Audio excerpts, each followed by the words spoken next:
Hey guys. So a lot of you guys have said that you're having trouble with sending money through Streamlabs. So I want everyone. We've done some things. We want to do a test. Everyone, please just send $10 through Streamlabs right now. Yeah, go so ahead. we can see if that works now. We want to get a full test, so why not $100 a piece? Yeah, I mean, the more money you can send, I think the more effective the test will be. $100 a piece. Right so yeah, please send some money through Streamlabs so we can check and see if our Streamlabs is working again. Ignar Husky wants to know if you still like ska and punk, Paul. I mean, I still like some of the older stuff that I used to listen to, but I'm not into any current ska or punk. Okay. Gotcha. All right. Well, this person wants you to listen to some band called Los Mal Hablados. No. Okay. Pass. I figured that would be your answer. Pass. Pass. Thanks for the $10 though. What if it's really good and you're just passing it up? Pass still. Yeah, my loss, I guess, huh? Yeah. Yeah. Yeah, that's true. And it would be. That's how I feel when people recommend shit to me for the most part too, Paul. Like, dude, nah. When people recommend stuff to me, I like very earnestly, I'm like, that might be cool. Maybe I should check that out. But I never do. So every once in a while I do. Well, you know what? But that only works out if it's something I'm actually like, oh, that's kind of intriguing. Well, this is not Streamlabs, but nice try. Love the Lucifer Avatar. Sandman on Netflix is the best thing DC has done in recent years. Yeah, but wildly uneven that season, I feel like. The first half of that season is way better than the second half. I still like the second half, but like the first 4 episodes were definitely better than the last, I don't know, was it 4 or 5? Just another Garbo fucking superhero property. Sandman is not a superhero property. I thought it was, though. No. Sandman is not a superhero story. My Definitely PC not. got fried by lightning strike yesterday. Thank you for the entertainment during this trying time. You're welcome. Sorry about your PC, dude. Paul, any intention to play Baldur's Gate 3? Great CRPG. People love recommending shit to you specifically, Paul. I know. They love my media takes. That's what it is, dude. I'm a media god. You really are. That's why people are always banging down your door for that fucking Cinema Cynic shit. And I have to be honest. I mean, people want Paul's media takes, even if they disagree with him. Even if they think Paul's completely wrong, they still want it. So, I mean, that's a good thing. Paul, the media god. That's why they're all desperate. I will Paul, give this please play Baldur's Gate 3, Paul. I will give something to Baldur's Gate 3, though. They went viral over the fact that they do not have any microtransactions or any other bullshit in their game. So, I mean, I don't know why we're getting kudos to companies for just doing the sensible thing to begin with, but hey, here we are.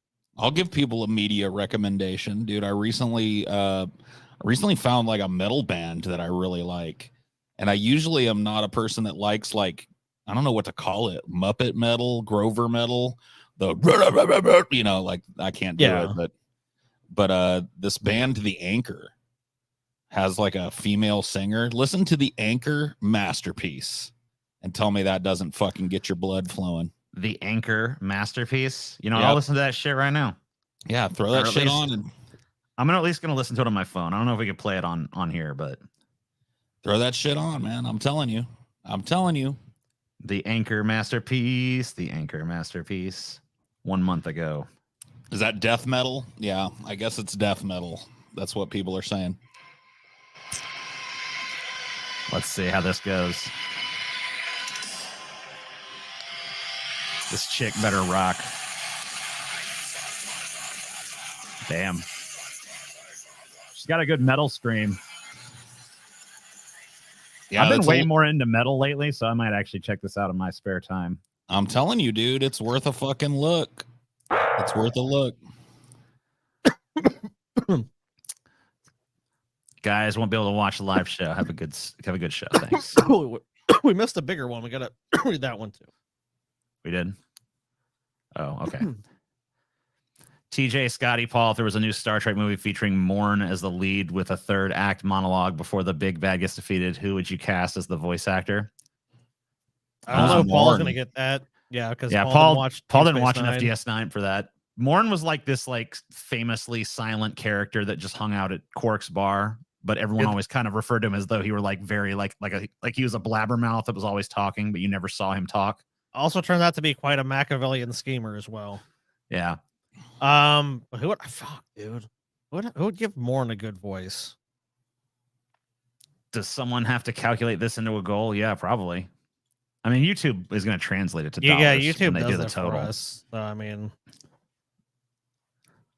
yeah, I don't know. I don't think Morn should have a fucking voice, but I guess if you're going to do it, God, I don't fucking know, dude. did I know who would be perfect, TJ? Gilbert Godfrey. He's dead though. Well, you can just AI him now. Yeah, he gets AI'd into the show. Yeah, it should be Gilbert Gottfried. There you go. You know, another dead guy that would have been good was fuck, what's his name? Norm Macdonald. That'd been an interesting choice for Morn. Pass. Piss. Look, Piss. piss. Hard pass. Damn. What shame. Tom Waits as Ernest, like Tom Waits as Ernest P. Worrell. Okay. Why not? Being I don't know if Tom Waits. I mean, Tom Waits is a pretty decent actor, but I don't know if he's Ernest, man. Yeah, I wouldn't really cast him in that role either. Yeah, I don't really see Tom Waits. I mean, it would be a really weird version of it. Like maybe it's a short film. They want like a short with Ernest or something. He'd be very like subdued, and she'd be like, "You know what I mean, Vern." I want crazy Like, Tom right. Waits to Well, then you're a few years too late. Nah, he can do some coke, man. He'll be fine. Looking more like TJ's winning that Trump nom bet. What is that? Which bet was that? A fucking okay, dude. You're gonna have to remind us. We've made so many. Like, what bet I did don't we remember. make? I don't remember this shit. I don't. What the fuck either, you talking man. about? Get Unless out of it's to here. my benefit, then I do remember it. If the bet looks like it's beneficial to me, I totally remember the bet. If it does not look beneficial to me, I totally never made the bet or I wasn't serious. Ernest is a character like fucking Pee Wee Herman that I don't really think should ever be recast. Like I don't think there should be like a new. I agree with you. 100%. Fucking Ernest. I don't think there should be a new. It pains me to Pee-wee. agree with you, TJ, but I have to agree on that one. I don't want someone else like I'm Pee Wee. It's like no, you're not. You're a fucking ripoff. We don't want you. Go away.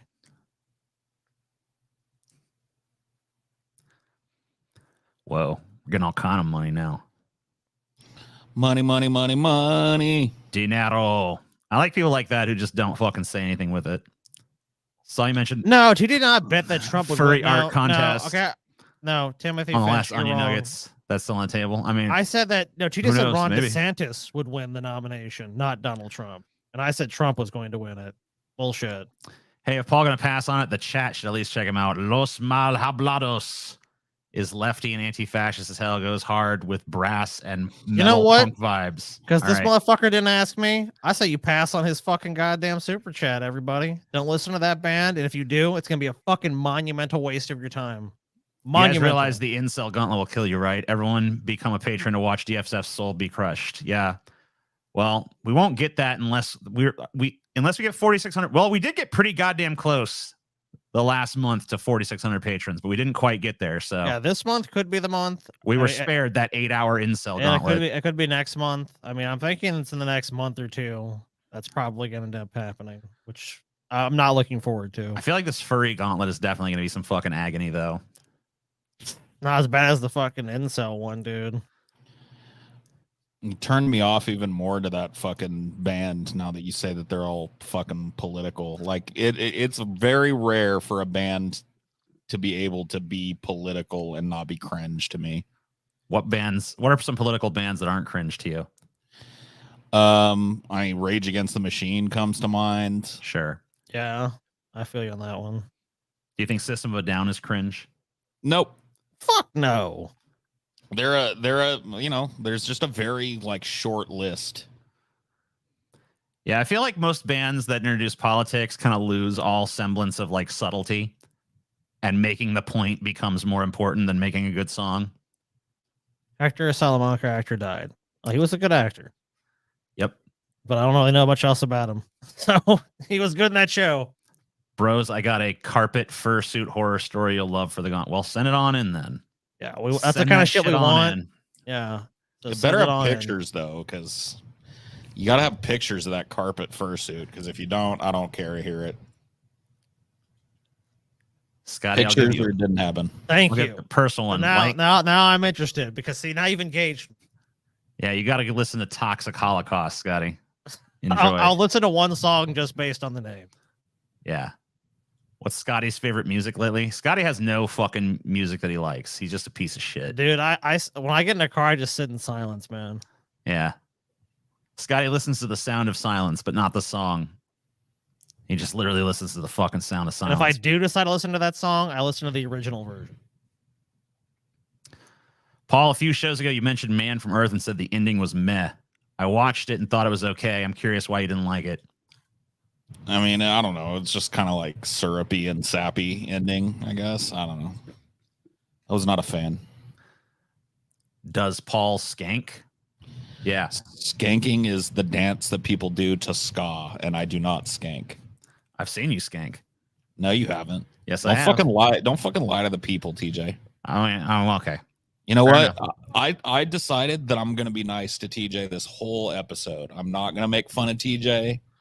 I'm not gonna poop on TJ. I'm not gonna accuse him of shit in his britches. I'm gonna be nice to you this whole episode, TJ. Why? I don't know. I mean, I applaud you, Paul. Okay. I mean, it's a hard thing to do. I feel bad. personally I feel couldn't do like it. I feel like you've been receiving a lot of flack from me recently, and Dude, you and I both know that my ego can use it. All right. Because that's why you usually get it, but I'm gonna let your ego flourish for a little while. I don't know if that's a good idea, but all right. I'm gonna literally shit my britches tonight on purpose. Just now that you said that. Yeah. You're not gonna fucking talk. I'm gonna say that's okay, TJ. Everybody has an accident now and again. Okay.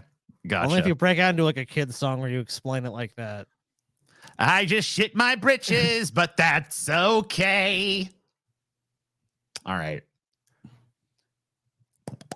I think because we're doing this on an unusual day, we don't have as many people in here as we normally have at this point. But whatever, I'm gonna go. They're not living their do this fucking anyway. lives, TJ. Bunch That of you don't know losers. anything about. Are you feeling better, TJ? Yeah. That's good, TJ. So if you don't like this Velma, you're just racist, Paul. I've decided that. I love this Velma. All I think right, this is a breath of fresh air. Because for I'm Velma. like, you've been asking for the thickness, you know, and here it is. I mean, it's not the thickest of thick, but you can't deny she thick. Look at them thighs. Yeah, no, I You know. know? I mean, that really, I think 90% of a good Velma is in the thighs. Yeah. And this is 100% in the right. This is a correct Velma. This is good. Oh, listen to Acid Fuzz. No, I agree with Paul. I mean, this is definitely a top tier Velma. We've seen some, great Velmas, some terrible Velmas. This is definitely one of the higher end Velmas. Also, I feel like she has the Velma attitude. I don't know. It seems like, because a lot of people don't have that. A lot of people, it's like they don't really feel like it's a Velma. You know what I mean? Taking the looks out of it, you have to carry yourself. It's like, this feels like it's a nice, interesting twist on Velma. This is like 1968 Black Panther Velma. I dig it. Yes. Yes. I dig it. So for our goals tonight, I think we've probably already made our first goal, or we must be very close because we've had a lot of donations coming in. But our first goal is for 150, we have terrible tattoos. Whole slew of people who made some very bad decisions with their tattoos. Who made a very, very bad And they're bad. decision. They're all, I mean, they're not all necessarily bad in the same way. Like No, they're terrible. Some are well drawn enough, but they're just fucking like hideous. Nah, don't listen to Hideous TJ. ideas, basically. Then why the fuck are they on terrible tattoos? If it's mediocre tattoos, and they shouldn't be on the list. Well, no, because it's like the idea is terrible, not really the execution. You'll see what I mean. Nonsense, TJ. Most of them are just outright poorly drawn. Some of them are just like, why would you do that? Others are just like horrible misspellings, which how fucking dumb do you have to be to get a fucking tattoo with a fucking misspelling in it? Pretty fucking dumb, dude. I gotta be honest with you. Like, to not fucking spell check what's about to go on your fucking body. I mean, give me a break. For $300, we have Black Woman Yells at Nice Butt. Candace Owens. Candace Owens gonna get mad at a chick for having a nice ass. Dude, and, I'm off. gonna say this. Yes. If this one sucks, I want Candace Owens banned from this fucking show forever. Oh shit. I mean, because I am sick. I'm sick to fuck. No, I mean, like, doesn't even provide fodder type of suck, you know, because like of course her opinion is gonna suck. We know that, but here's the thing. She is pretty dull, but I just picked it for two reasons. One, it was pretty short for a Candace Owens video. It's like 3.5 minutes or something. And two, it features a really nice ass in it. So we can always ogle the ass if we don't want to listen to Candace Owens talk, which we won't. Where is the vote to skip the furry gauntlet? It doesn't exist. It exists in my heart, but it doesn't exist in real life. I mean, if you pay $1 million, we'll cancel it. Now, see, this is a good way to make Paul break his vow. Join TJ's Discord server, because there's a 12% chance the Salt Lord will hop into a voice chat, even in the middle of the night. That is true. I have been popping into TJ's voice chats when they're going on every once in a blue moon. Oh, shit, TJ. How do you feel about that? I don't Paul's give a trying shit. to steal your thunder over there, dude. He can have it. I'm starting He's gonna fucking take that. Dude, you gonna fucking take that? Yeah, I'll take it. Take that? Oh, okay, I mean, look. This one just says Paul's ego. So I guess that means it's only for you. Paul, nice. Paul, do a top 10 worst documentaries for Paul. Sorry. If you want Paul, if you're gonna like make a request of Paul, you definitely need to send more than $5. Yeah, I'm gonna say that now. Giving you money gives me butterflies. I wish I was a millionaire. Great. I wish you were too. Well, if that ever changes, just I'll be the first. Let us be the first ones to know. For 450, we have 25 bad luck superstitions from around the world, so we can look at like what's considered bad luck here, there, everywhere. It's kind of weird to me that superstitions. I guess some people take that shit very seriously. I never really took superstitions all that seriously, but I know that especially in some other countries, people really fucking live their lives by that kind of garbage. For $600, we got the worst video game voice acting, which should be pretty funny. For $750, we have how to be a furry, little preview of the furry gauntlet that's coming up at the end of this month. And for $900, we have a big Christian YouTuber. And he's pretty big. Like, man, it really sucks that there are actually big Christian YouTubers now, by the way. Yeah. Yeah, it does. Because back in the day, Christians could never really get any traction on this fucking website, you know? Well, there was a couple that got kind of big, but they were pretty swiftly dealt with by the atheist community. Yeah, well, now there's Christians on here with like 250,000 fucking followers. This video we're going to look at tonight, if we get to this goal, has made like 500,000 views, you know? The comments section are full of fucking people saying retarded shit. Well, then, yeah, it's a good video to respond to, then. For sloppy seconds, we don't have anything particularly planned. We're probably just going to fucking shoot the shit. And we also just want to remind you guys that at the end of this month, we're going to be doing the furry gauntlet. I think we've mentioned that a few times already. So if you want to see that and all of our other gauntlets, join our Patreon.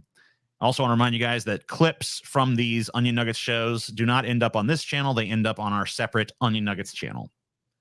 And also, if we get a certain number of patrons, 4,600 to be exact, we're going to do a 8-hour incel, MGTOW, and MRA gauntlet. Yeah, one final note about that stuff.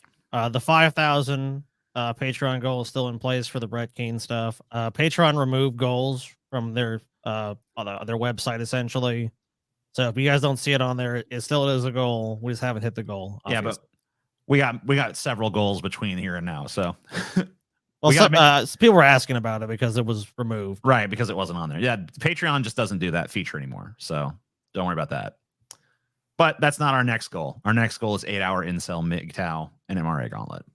Indeed. So that's what you got to concern yourselves with at the moment.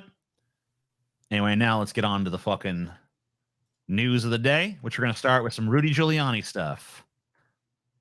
A couple of Rudy Giuliani stories for you. You just can't. I mean, dude, it'd be so. It's so tempting to make an episode about Rudy Giuliani, but he just gets into so much shit. You know, I see Paul's true dilemma with this one. Like ever since you brought him up, Paul, about doing an episode on him, it's like and it's never ending.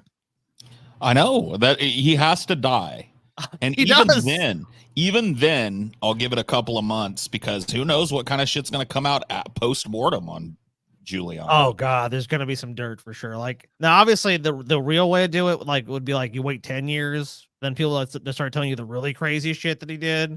Dude, I think Rudy has done some really fucked up shit, man. I mean, I know he's been caught for some fucked up shit. But I'm saying like Rudy's done some fucking Epstein Island shit, in my opinion. Obviously, I can't fucking prove any of that shit, but dude, 100% I believe it. Look at this midday carb nap of a panel that we've got here. Holy fuck, bro. Can we not? Dude, you're not a podcast, NEWZ. Nobody cares about any of these fucking people. And why do we need so fucking many of them? Can you really even have a good conversation with this No. many fucking people?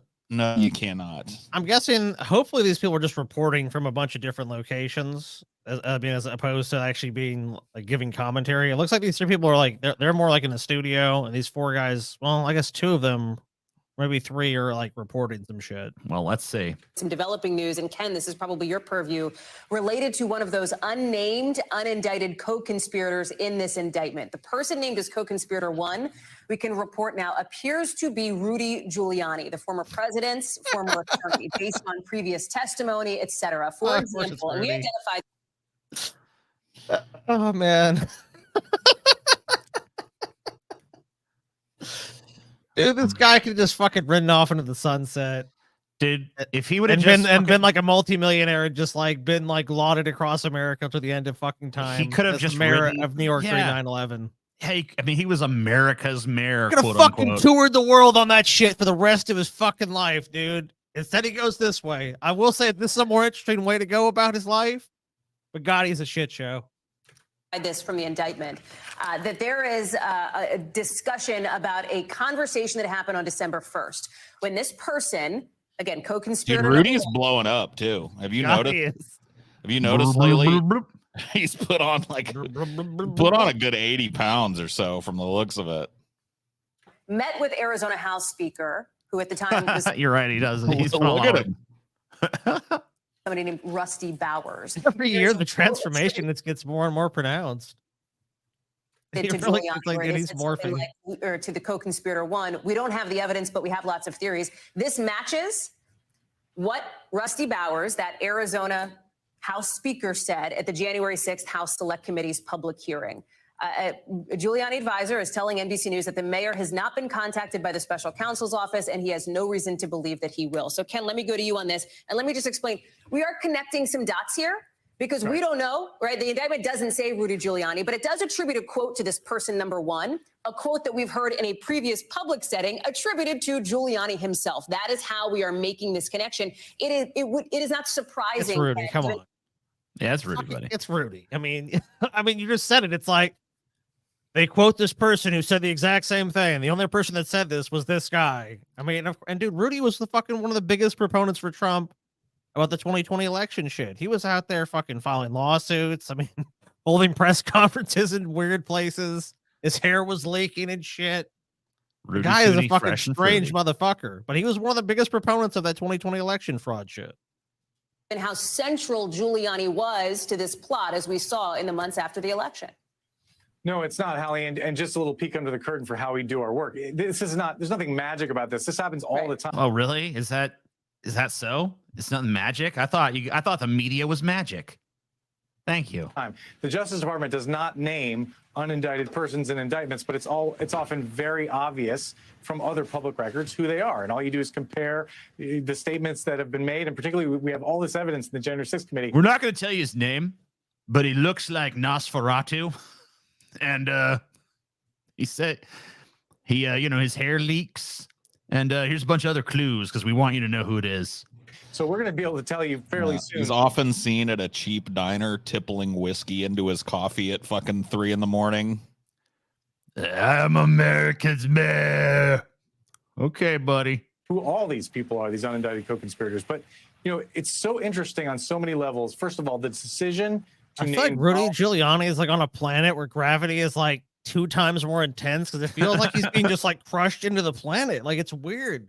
It looks like he's just being crushed at all times when I look at him. Oh, God. Is he just like the most tense person to ever fucking live? Was it Rudy Giuliani that like a dude came and like clapped him on the back and then he fucking like claimed like a shockwave made other people near him fall over and shit? Yeah, he said he was assaulted. Like I think he described himself as being like violently assaulted by someone. The tape that was, like, doesn't tell the whole story. I'm pretty sure it does. Donald Trump alone as a defendant really, I think, speaks to the interest that the special counsel's office has in getting this case to trial faster. As I was talking to legal experts and gaming out the scenarios here, they all to a person said that if they want to get this to trial as fast as possible, they will name only Donald Trump as a defendant and deal with the rest of the co-conspirators later, because that's what they can do. And there isn't a world in which I mean, if they nail Donald Trump first, then I mean, Yeah, the other dominoes will fall easily. Yeah, enough. I mean, of course, at that point, you know, it's a done deal because if you get the person that you want to get, you know, obviously they and honestly, I think the strategy too is they don't want one of those people to go to trial first and then they get acquitted and it's like, oh, see, there's no case here. His greatest moment was in that Borat movie. No, because the Borat movie should have let him pull out his dick. They should have revealed it after he'd already pulled his dick out. Dude, he was so close. There must have been some legal reason they stopped him because I don't see any reason to like prevent him from fucking just whipping his dick out. I think if I remember the interview that Sacha Baron Cohen did was that like he just was worried about the other person acting and was kind of just like, okay, shit. I don't think he ever thought it would go to that level. Yeah, I'm just gonna whip my dick out right here. I mean, that's how Rudy is. That's what I'm saying. Rudy's a fucking freak, dude. I mean, he's like he was like, oh, you're gonna interview me? Oh, what? Okay, great. Let me start unzipping my pants. I mean, he thought he was getting something. Let me just whip out the old Palooza here. Yeah. So I mean, Rudy's used to that arrangement. It's one of these interviews, if this stuff was criminal, and that's a big if. Garrett told you what the defenses are going to be, and they're not insignificant legal defenses. If it was criminal, there's no world in which Rudy Giuliani wasn't involved. I mean, he's already had his law license suspended in D.C. and New York over the representations he made in court that could not be stood up about bogus allegations of fraud in the election. So again, if it's crime, and I think Trump's defenses should not be dismissed because this is going to be a battle royal. And a lot of legal experts I was talking to about this case were sure that the Justice Department must have had a lot of new. How come they keep showing the same fucking 3 clips of Giuliani in a loop? Like, don't they have more than this? Aren't they like a news organization? I would take effort. Yeah. They don't have any fucking gumption left. These fucking cable news places, they're dying. Yeah, like you would think that like you just have like you need a reel of like Rudy Giuliani at all his most embarrassing moments. Like have that on standby, you know? Evidence that we weren't aware of because they were not convinced that on the face of it, this was a very strong case. And as it happens. All right, enough of these guys. Rudy Giuliani in vile new audio transcripts. Jewish men have small cocks. Damn. Just far as I know, is actually not true. Rudy Giuliani. I think Rudy Giuliani is a little jealous. TJ. Maybe. I mean, it's not true. Isn't it true that cock size is pretty evenly distributed amongst the races? The races. I mean, there's some truth to there's some truth to some stereotypes with that, I think, but it's not like dramatically like it's not like every fucking like Chinese dude has got like a fucking micro dick and every black dude has got like a fucking baton or something. No, I mean I think if you take averages of most things, yeah, I think it's pretty much. But I've looked at like charts of like average penis size by country, and they're a little higher in the African countries than the Asian ones, and so on and so forth. So there is some. But that's all self-reported stuff. You'd actually have to do studies of these things. You have to be like, I'm pretty sure studies have been done on that, but whatever. I don't know, maybe. But yeah, I can't really say because I haven't like delved deeply into the fucking research or anything. I mean, me either. I mean, of course. I mean, actually, come on, dude. You have. I mean, that's not true. Dude, you probably have like researching that shit like it's normal, right? I think Jews are actually fucking like a little larger than average. Whatever. I don't know. Rudy Giuliani was sued for sexual harassment earlier this year by Noel Dunphy, a former staffer at his firm. The lawsuit included a wide array of disturbing allegations against the Trump-loving lawyer, from behaving erratically while drunk, shocking, to exposing himself non-consensually, also shocking, to demanding sexual favors, to making various sexist and racist remarks. Giuliani denied everything, smearing Dunphy and asking the court to strike portions of the lawsuit and sanction her and her lawyer. Dunphy and her lawyer responded on Monday by asking for Giuliani and his lawyer to be sanctioned. They included audio transcripts of Giuliani saying exactly the kind of things he denied saying. And dude, folks, it's not most great. Lawsuits, I'll tell you, because you can sue anyone for anything, essentially. And most times when I hear this shit, I'm like, I know I believe everything that's been said about Giuliani. He's almost always been demonstrated to do these things. There's a record and pattern of him doing it. I 100% believe he did them. Jewish men have small cocks because they can't use them after they get married, Giuliani said, according to the transcript. Whereas the Italian use them all their lives, so they get bigger. Wait. Oh, so okay, I Italian see what it dicks is. get bigger over time. He's like, I'm Italian, so look, over time, I think my fans have gotten bigger. To be honest with you, and those Jewish guys, smaller. I mean, people are all upset about this remark, but like, is it true? We got to ask ourselves. Is there any truth to that though? Giuliani railed against how Jewish people want to go through the freaking Passover all the time and how they should get over the Passover because it was 3,000 years ago. Okay, the Red Sea parted. Big deal. Not the first time that happened. I'm pretty sure that's actually happened 0 times. But if it did happen, it probably would be a kind of a big That's deal. a unique take. I mean, like, he's like, I'm just not impressed with it. Sure it happened, but, fuck it. I mean, the Red Sea had been parted other fucking times, I mean, look, they could build a canal on the fucking Red Sea or whatever. They could build a bridge or something. Motherfuckers parting every 5 fucking minutes. Let's be honest.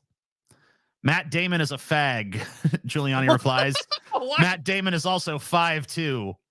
Eyes are blue. Coochie coochie coo. What? Why is Matt Damon a fag? What did he do? Various websites list Damon as around 5'10". It's unclear why Giuliani invoked the 1920 song "Has Anybody Seen My Girl?" or what it has to do with the actor. I think have you ever considered he's just fucking daffy? Like, he's just a daffy dude. He's just fucking saying shit, bro. Walk in there like, hey, how's it going? Matt Damon is a fag. Matt Damon is also 5'2". Eyes are blue. Like, what? Okay, Rudy, are you all right? Then there are lewd comments directed towards Dunphy. Come here, big tits. Come here, big tits. Your tits belong to me. Give them to me. I want to claim my tits. I want to claim my tits. I want to claim my tits. These are my tits. Man. I don't think he actually knew her name. I think that was the issue. He's like, she was filed under big tits in his brain. Come here, big tits. Well, in fairness, how big are her tits? Like, we need to know these things. Well, I don't know. Right. Maybe she really did have big tits. I mean, if her nickname is Big Tits, I mean, like, what's her name? What's her name? Fucking something Noelle Dunphy. I'm gonna look this up. Dude, here's a hot take. Yeah. If you got big tits, they're for everybody. Yeah. Well, that's why I'm tits. See,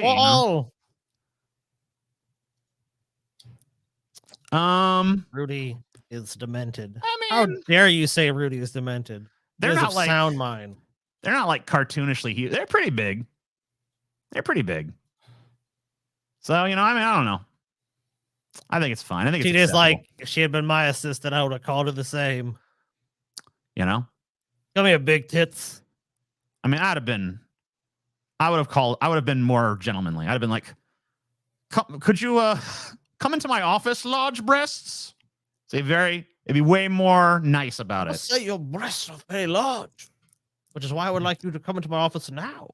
I'll say, I own gargantuan. Yeah, your bosoms belong to me, only to me. What else? This podcast is just bursting with toxic masculinity right now, dude. That's how we like it. Ted Goodman, spokesman for Giuliani, said in a statement to Rolling Stone that the relationship with Dunphy was consensual.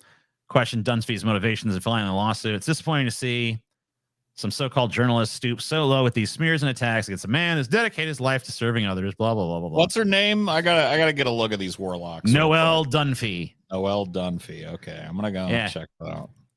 I mean, yeah. I mean, they're not gigantic. They're not like fucking absurd, but they're big. Let me see here. Let me get a fucking gander at these. Get a proper gander. I mean, those are substantial. Yeah. I mean, they're not small. They're nothing to sneeze at. I wouldn't call them like monstrous or pendulous or anything, but they're, yeah, big enough. I love this expression in this fucking photo of him too. Looks like he's trying to fucking squeeze out a real painful fart or something. Yeah. That's the face I make when I take like a fucking hard shit after eating too much cheese. That's every second of Rudy's life, dude. Rudy Giuliani goes personal on Mike Pence after crackpot lawyer jab. I guess Pence called him a crackpot lawyer or something. Mr. Mayor, so let's see what's going on. what is this? I mean, let's talk. Look, you have your lawyer, and let's say Trump's lawyer, who one of these 6 says, I really don't think you lost the election, Mr. President. Now, for some reason, Jack Smith is dragging these people, you and 5 others, allegedly, maybe you, if you tell us it, your lawyer thinks it's you. It's him. I mean, even it's him. Yeah, You're like, it's oh, 100% whoa. him. Like you had we to like can't say for backtrack it. certain, but it's fucking Rudy. As potential, right? You're co-conspirators now, but you're unindicted so far. You could get indicted. You might be indicted. It feels like he's grabbing the lawyers to see if anyone will say anything that can add additional charges to Donald Trump. Is that about right? Interesting. Yeah, well, this is a completely unfair framing of a man. And from the very beginning, they've tried to take out his defenses. I mean, they've been going after his lawyers from the very beginning. You know, they went and took my iCloud account without telling me. And how much porn was in that iCloud account? It was a fucking massive Dude, amount, and I want it back. Dude, I'm telling you that's probably the only thing that saved his ass, dude. There's like, sir, there's 700,000 images of pornography on here. Like, there's no fucking way Rudy had an iCloud account that was anything but porn. So did you find anything against Trump in there? It's like, we're still searching through the 900 terabytes of pornography, sir. Yeah, eventually we may find something. Maybe. I started representing Donald Trump. You know when they released it? The day after I represented Donald Trump. You know when they released it? Oh. They investigated me for 2.5 years, and they wrote a letter to the grand jury. We don't have any probable cause that Mr. Giuliani committed a crime. So what happened to the probable cause? Would it float away? Or did they lie to the court like they did with the FISA warrants? Well, what happened to attorney-client privilege? Destroyed. I mean, Destroy. I mean, it does have me at a crossroads because I also don't believe anything the government says, but I also don't believe a fucking word that comes out of Rudy's mouth. So it's like I'm at a crossroads. I'm like, both these organizations are stunningly full of shit. Which one is more full of shit? Or are they both just full of shit? Where's the fucking Pence shit? Is it in this fucking video, or is this one of those things where it's like an unrelated video? Let's see. It might be further in the video. That's what I'm guessing. Blah, blah, blah. Unnamed co-conspirator, blah, blah, blah. Pence received a law degree. Yeah. I thought before that he was really a good guy, but too weak to be president. I always worried about him following Trump because I would see him and his wife having something around his neck every night, Giuliani said while using his hands to apparently represent a leash or collar, saying he's pussy whipped. She lets him go to the bathroom by himself, but that's about it. The former New York mayor who was accused of sexual abuse and harassment in a $10 million lawsuit in May. But imagine that skunk doing what he did. If you can't separate Trump from the First Amendment issue here, you're just not a good person. This is not about Trump. If this were being done to my worst enemy, I'd be fighting a case for them. I'm sure that's 100% true, dude. Dude, you know that you got a fucking hell of a case when it's just like you have to rely on the old like, do I have the right to do it? Do I have the right to do it? It's like maybe. I mean, like, so they're basically arguing all Trump's election fraud shit was like, it's freedom of speech, man. All right, maybe they can fucking make it work. That is what we call freedom of speech, my friend. Speaking of Trump, DOJ prosecutors request protective order after Trump arraignment, citing social media threats. I mean, what did you expect? This story has been updated to reflect that the strict order preventing the former president from mentioning details and evidence in case against him in public is a protective order. Justice Department Special Counsel Jack Smith appealed to the federal judge overseeing President Trump's election fraud case Friday evening to issue a protective order for evidence citing social media threats. If you go after me, I'm coming after you, the former president posted earlier on Truth Social, a move which has already drawn criticism, with a former spokesperson of Trump calling it chilling and witness intimidation. Well, I mean, it's not like it's, I mean, you can't be surprising. You can't all of a sudden act like, oh, I can't believe Trump would do that. That's one of the lamest things about dealing with Donald Trump news stories is that there's this endless, like, oh, I'm shocked that Donald Trump did this. It's like, why would you be? I mean, it's like, if this is the first time this guy ever pulled this shit, then maybe. He's been doing it for fucking goddamn decades now. Like, this is how fucking Trump handles shit. Smith argued that Trump's case needs a strict order preventing Trump from mentioning details from discovery documents and evidence in public. That's not going to fucking make a difference, dude. Donald Trump is not going to do that. I don't give a shit what fucking order they give him.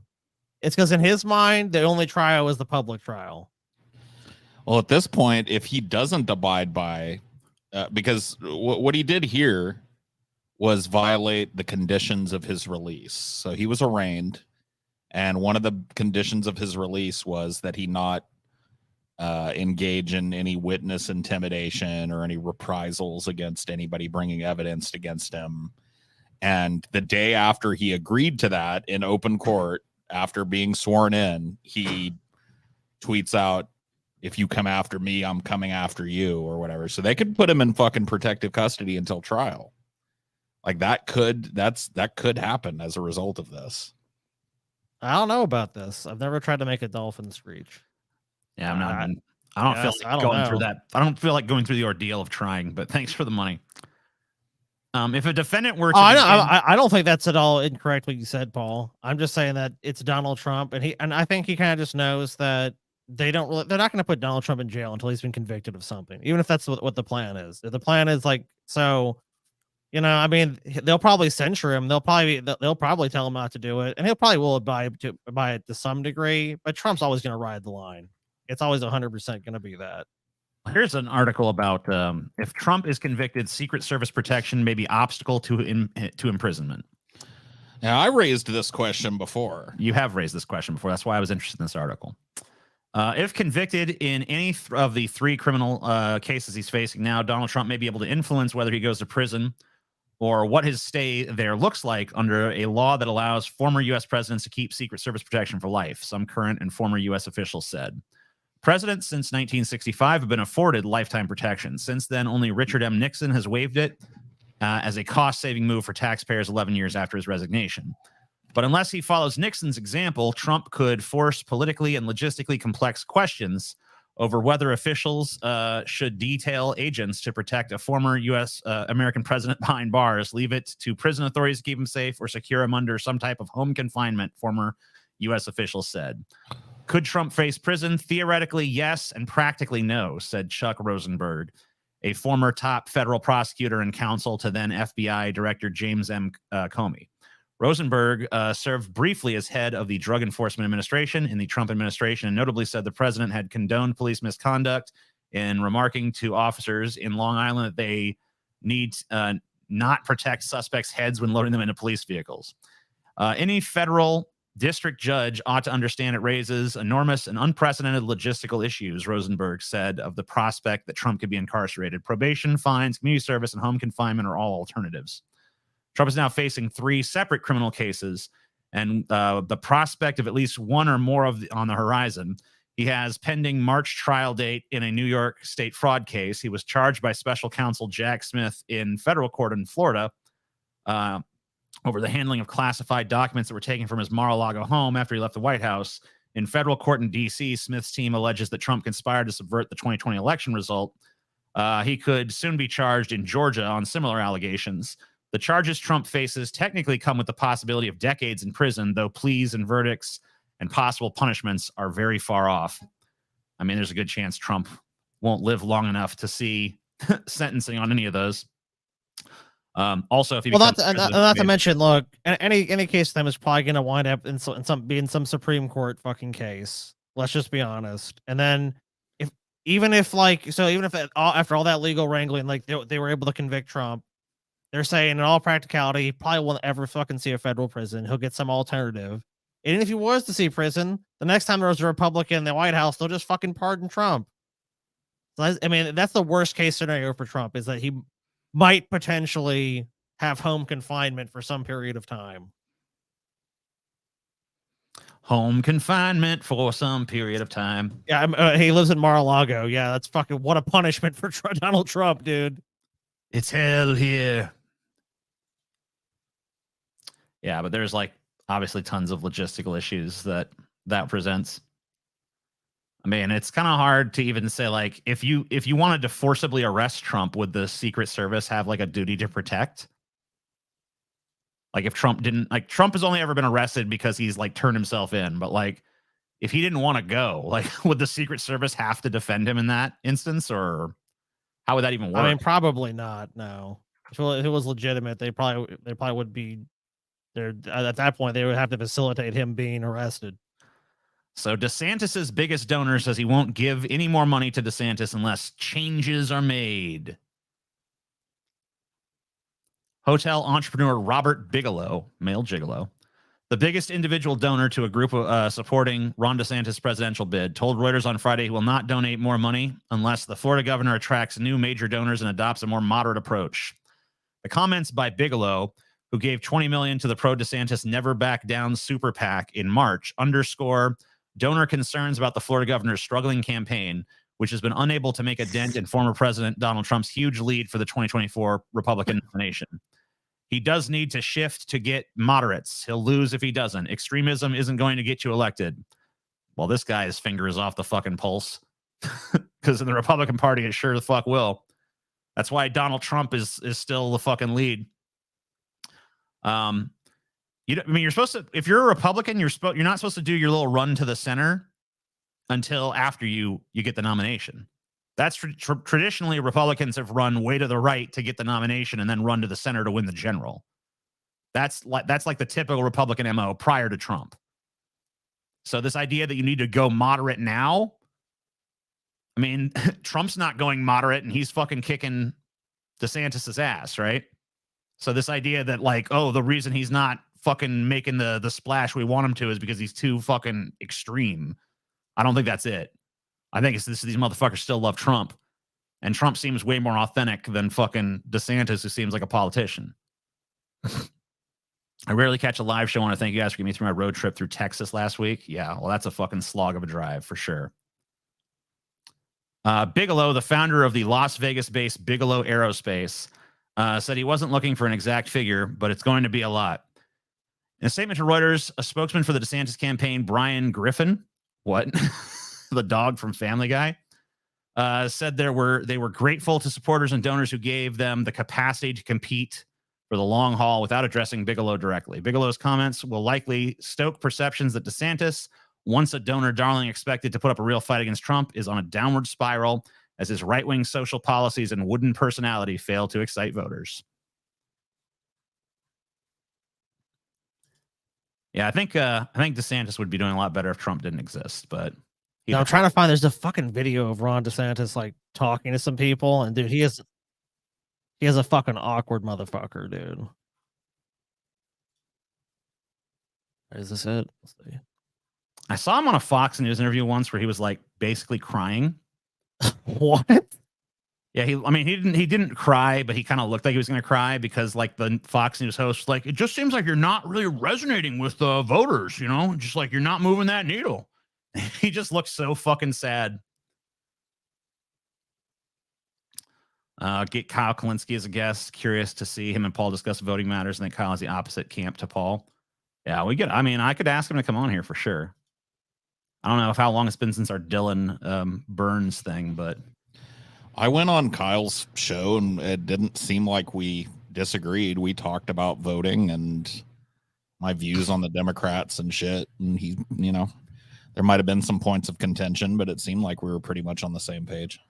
Yeah, I think he's moved a little bit since then, but we'll see. So hot that decades-old cactuses are toppling over in defeat. Even the cactuses are like, fuck this. Guys, there's nothing to worry about. Saguaro cactuses, those iconic multi-armed pillars of green that stand as prickly monuments to life's persistence in the harshest climates, may have finally met their match. The Associated Press reports that many of these cactuses populating Phoenix, Arizona are helplessly collapsing in the wake of the extreme temperatures in July, with local cactus owners and professional gardeners alike discovering these and other plants tragically desiccated, if not dead. A lot of people are calling and saying their cactus is yelling really hard, fell over like broken arms, that sort of thing. Sophia Booth, a local landscape designer, told AP, 20-year-old trees are losing all their leaves or they're turning a crisp brown. Seems normal. While many saguaros have stood tall for decades and some of the most venerable for more than a century, they now face an unprecedentedly hostile climate. This July is believed to be the hottest month ever recorded across the globe. Phoenix, a municipality smack dab in the middle of the Sonoran Desert, suffered the hottest month for a U.S. city with an average temperature of 102.7 degrees Fahrenheit. 3 innocent saguaros have fallen or lost arms in the past week alone at the Desert Botanical Garden, a haven to some 1,000 cactuses, many of which are decades old. The mighty cactuses may be at their limit after suffering summer after summer of record heats preceding this one, now giving in. Since 2020, we have had elevated mortality in our population of saguaros compared to mortality rates pre-2020. Kimberly McHugh, chief science officer at the Desert Botanical Garden, told AP. So part of our thinking is that there are still saguaros today that were compromised from what they went through in 2020, and this could be sending them over the edge. So basically, even fucking plants that have specialized themselves to live in inhospitable desert climates are finding that it's too fucking hot. I think that probably the people, if you're someone right now that lives in Phoenix, Arizona, you might want to fucking admit that the writing is pretty much on the wall and get the fuck out before it gets way too hard to get out. Dude, fuck that, TJ. Build the dome city. Yeah, just like the 100% air-conditioned city. Turn the entire fucking city into a giant cave. Get that cave effect going. I hope people stop moving there. They won't. Yeah, I can't even imagine Phoenix being hotter than it normally is, having lived there for a couple of years myself. Fucking insane. I think that July across the board, every single day had temperatures over 100 degrees. And many of those were like 113 and shit. I think they said it recently. I think it recently broke. So I think there was some rain or something that they got, but like it'd been like 28, 29 straight days. 100. I think it's 110 or 100 degrees plus. It's that's insane. I mean, with the heat index in Phoenix, it must be like 120, 130 degrees outside. I don't know how to pronounce this dude's name. Kai Sanat. Okay, thank you, Paul. YouTuber Kai Sanat is charged with inciting a riot by NYPD for PS5 giveaway, which erupted in violence at Union Square as 65 rioters arrested amid chaos. A riot broke out at Union Square on Friday, sparked by YouTuber Kai Sanat, 21. People were seen throwing objects and tearing at construction barricades. At least 12 people have been injured and 65 people arrested, including Sanat, 30 of whom were juveniles. Yeah, I really honestly don't understand the thought process behind this shit. This dude has the most followers of anybody on Twitch. Okay. He's got an insane like group of young men mostly that follow him. And they just put up like a fucking thing on his social media saying like, yeah, we're doing a giveaway. Come on down or whatever the fuck. And like thousands upon thousands of people showed up. There was no security, no plan, no nothing. And it just kind of broke out into a fucking riot. It was sad to me to watch because looking at it, you would think, oh, yeah, dude, like some shit's popping off. Some political shit is popping off. No, this was all just to get some PS5s or whatever the fuck. That's what motivates young people to hit the fucking streets and start slinging shit at the cops. Yeah, that's what I was when I first saw this. I just saw the story like YouTuber causes riot, and I was like, ooh, based? And I clicked on it and found it was just like a bunch of people throwing a tantrum because they couldn't get a PS5. I'm like, fuck me, man. That's how they have to be tricked, dude. That's how you get the population to rebel. Like, look, as long as you rebel properly, you all get PS5s at the end of it. Then they'll do it, man. If there's no like their actual working conditions, the social conditions, all that shit, they don't give a flying fuck.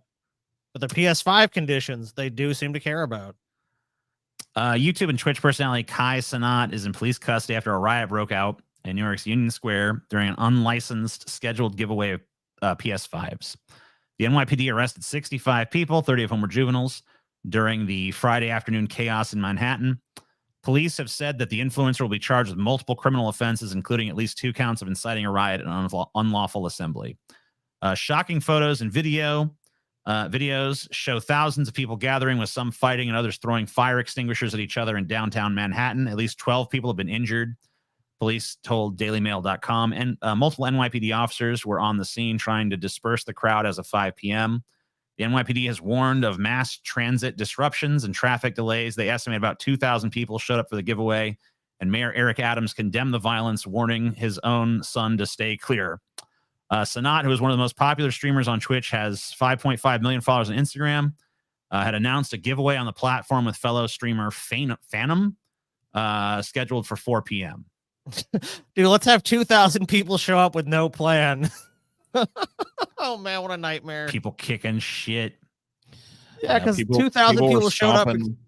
They were stomping on cars. They robbed some poor bastard's kiosk. Like he had like a food truck kind of thing, and they just like looted it dry. It was pretty fucked, man. Shortly before the riot erupted, Sanat 21 posted an image saying, "On the way." The city's official notification system had said to avoid the area, and trains are not stopping at the busy Union Street station. Several people have been arrested. The initial estimates clocking about 40 people so far. This is obviously from earlier because they said 65. Numerous people could be seen in hand restraints sitting on sidewalks. Police were forming lines in the street trying to direct the crowd, which periodically broke out in a run. The NYPD echoed the statement, tweeting, "Due to police activity, avoid the area surrounding Union Square Park and use alternate routes. Expect a police presence in the area and residual traffic delays." They just want to defame another black celebrity. No, that's not what this is. He fucking just called out to his people to show up in the middle of New York City with no plan, no security, no fucking didn't get a fucking permit or whatever, and they fucking rioted their fucking asses off. Like that's what happened. Let's fight. Yeah, save that shit for the cops, bros. Damn. Why are you fighting each other for? Dude, 'cause they're all promised PS5s. Maybe that's what we got to do. Just get one of these guys to promise PS5s to anybody that shows up to help the fucking writer's strike or whatever the fuck. You know? Yeah, we're giving out free PS5s at the writer's strike, y'all. It's just sad to me, like, you know, because imagine what this dude could do if he was political. You know what I mean? Like he can just make people appear out of fucking nowhere and start a riot. That would be enormously powerful. But this is what it's for. Free PS5. Free PS5. Apparently someone set off some firecrackers and everyone started running in because I thought they were shooting. At least one person was seen setting off a fire extinguisher. A car was smashed up. Some dude's kiosk got fucking totally robbed. There's a smashed car. Where's the fucking... I think the kiosk guy is in here somewhere.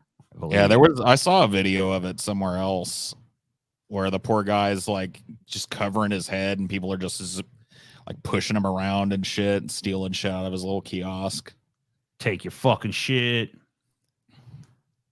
This article goes on for a while. Mostly just like pictures and video. These are not kids. Mobs. A lot of them are kids. Dude. It literally said that fucking like 20 or 30 of the people arrested were juveniles. I mean, it's a Twitch streamer. Yeah, it's gonna skew younger. It's gonna be younger people. Yeah, like most of them are under 18, which in America is a fucking kid. So, yeah. So yeah, it was mostly. I mean, I don't know if it was mostly kids, but it's definitely fucking heavily skewed. Yeah, I mean, there's just right. Like, here's the thing. Like, he definitely could have held this event. There's just right ways to do events, and there's wrong ways, and this is the wrong way. It's the wrong way. Yeah, you got to get your permits. You got to have fucking security there. You really need a venue for something like this, honestly. And also, I mean, he's the biggest dude on Twitch. I mean, he can be charged all this shit. He ain't doing this. You know, did Guyz not dip his legal defense after this though? I mean, someone might be dipping their wick in him because he got arrested. I mean, he got arrested, but I mean, after he gets out, will he dip his wick off this? Yes. Probably. I'm pretty sure Guyz dips his wick off of everything he does, you know? Yeah, I mean, like, he's the kind of person that can just, like, make an announcement and get thousands of people to just be enthusiastically in a place at his whim. So, yeah. Probably so. I love riots, but I like when they're about something. This is a stupid riot because it's a stupid reason. This was about give me a PS5 or give me death. That is about something. Yeah, were the actual PS5s given out? From what I've seen, I didn't see one console. Who knows? I don't think it ever got to that point. Yeah, I was reading about this, and from what I can tell, it got so unruly that nothing happened. Like the police literally had to fucking surround him to get him out of there because people were starting to turn on him and shit. So I don't think maybe somebody looted the ones he brought, you know, like maybe. Oh, dude, yeah, you know what? A couple people probably did get PS5s. They just got them and ran. Bad behavior at Barbenheimer reflects a worrying trend. Ryan Gosling was having a big moment on screen, broing up the Barbie dream house as Ken when Tess Connolly, 22, first spotted something amiss. It was a 9:30 p.m. showing of Barbie at Regal Cinema in downtown Denver, and the theater's manager began pleading with a man seated a few rows in front of Connolly and her younger brother. The manager said, needed to leave, but the moviegoer wouldn't budge. That's when the 5 security guards showed up, and Connolly truly took in the spectacle in front of her, and unfortunately, it wasn't Ken shouting sublime. One of the security guards was saying to the guy, dude, you cannot be naked in here. Okay, I was like, why are they giving this guy shit? It's like, oh, he's naked. Okay, well, that's... Yeah. The guy was all confused and upset that he couldn't be naked in the theater. He was getting all worked up. The security guard proceeded to ask the audience to assist in 86ing the man. Well, you're 5 security guards. You can't remove one dude by yourselves. Yeah, grab his ass. You need to get the fucking audience to help. According to Connolly, many responded by yelling things like, get this freak out of here. My teenage girls are here. Meanwhile, Barbie kept playing in the background. Though the man was eventually removed from the packed theater, Connolly worries she may have missed the funniest part. Dude, I guarantee there was nothing in that movie funnier than a naked man being ejected from the fucking theater. Yeah, dude, there's no way. I mean, like, look, I can't think of a fucking single movie I'd rather watch. If there's some random crazy naked dude, like that's a spectacle where like no one's gonna believe this story. No one's gonna believe what I fuck the shit that's going down right now.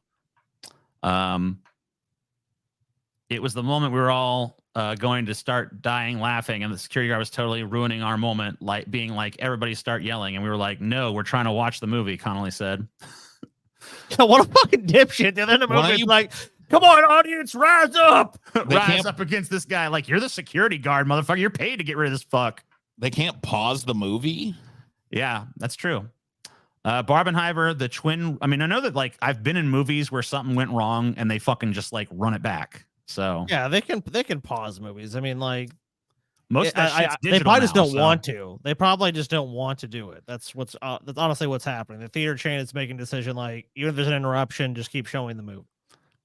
Barbenheimer, the twin release of blockbusters Barbie and Oppenheimer, may have broken box office records and brought people out to the theaters in droves, but it also highlighted a very real problem. Some people have seem to have forgotten how to go to the movies with widespread reports of drunken outbursts, rampant cell phone use, and exhibitionism. No, it's not that people have forgotten. It's that they don't give a shit about anyone but themselves. Cool. At a Barbie showing at AMC Theater in Washington on Sunday, a man wearing a pink tank top and body glitter loudly identified with the Kens on screen. Throughout the film, and despite multiple shush, he would cheer, sing, or stand up and pump his fist from the front row seat whenever the Kens rallied against the Barbies. He apologized to the audience at one point, explaining that he was wasted, but nevertheless continued disrupting the show until the film's climax, at which point he got into a slap fight with an acquaintance sitting beside him. Slap fight. A representative for AMC did not immediately respond to a request for a comment.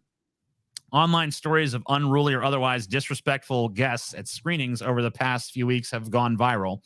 In one particularly memorable video from what appears to be a Barbie screening in Brazil, a woman violently pushes another woman to the floor. The ensuing fight plays out as Billie Eilish's Barbie song plays in the background. The bad behavior wasn't limited to energized Barbie audiences either. Saw Oppenheimer last night in one of the worst behaved crowds I've ever been in. Multiple camera flashes throughout, people in front of us scrolling TikTok halfway through the film. User Silver Gel Pen wrote this weekend on Twitter, which has recently been renamed X. If you don't have the attention span for a 3-hour movie, don't leave the house to attend one. Yeah, but I've been with some pretty bad crowds, but I've never seen memes, shit that though. bad. The memes.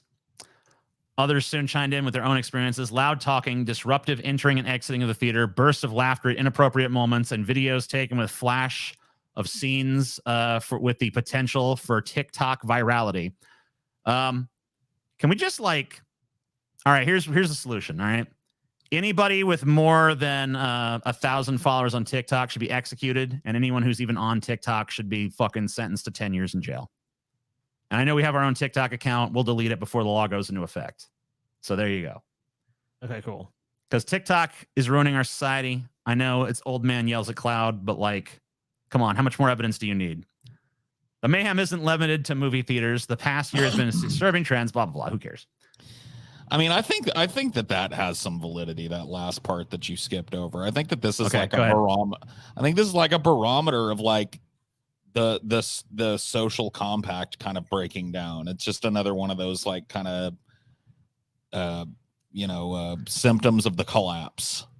Because people don't know how to act no more. Going to a movie requires that you be aware of other people who you don't know that are in the thing, and be quiet and not fucking scroll your phone the whole time, and not come in so drunk you're uncontrollable and shit. Like, you've got to like exercise an ounce or two of self-control. And I think that people have gotten so unused to like gathering socially that way that it's becoming increasingly impossible to do it. COVID really made everyone forget how to act in public. Maybe.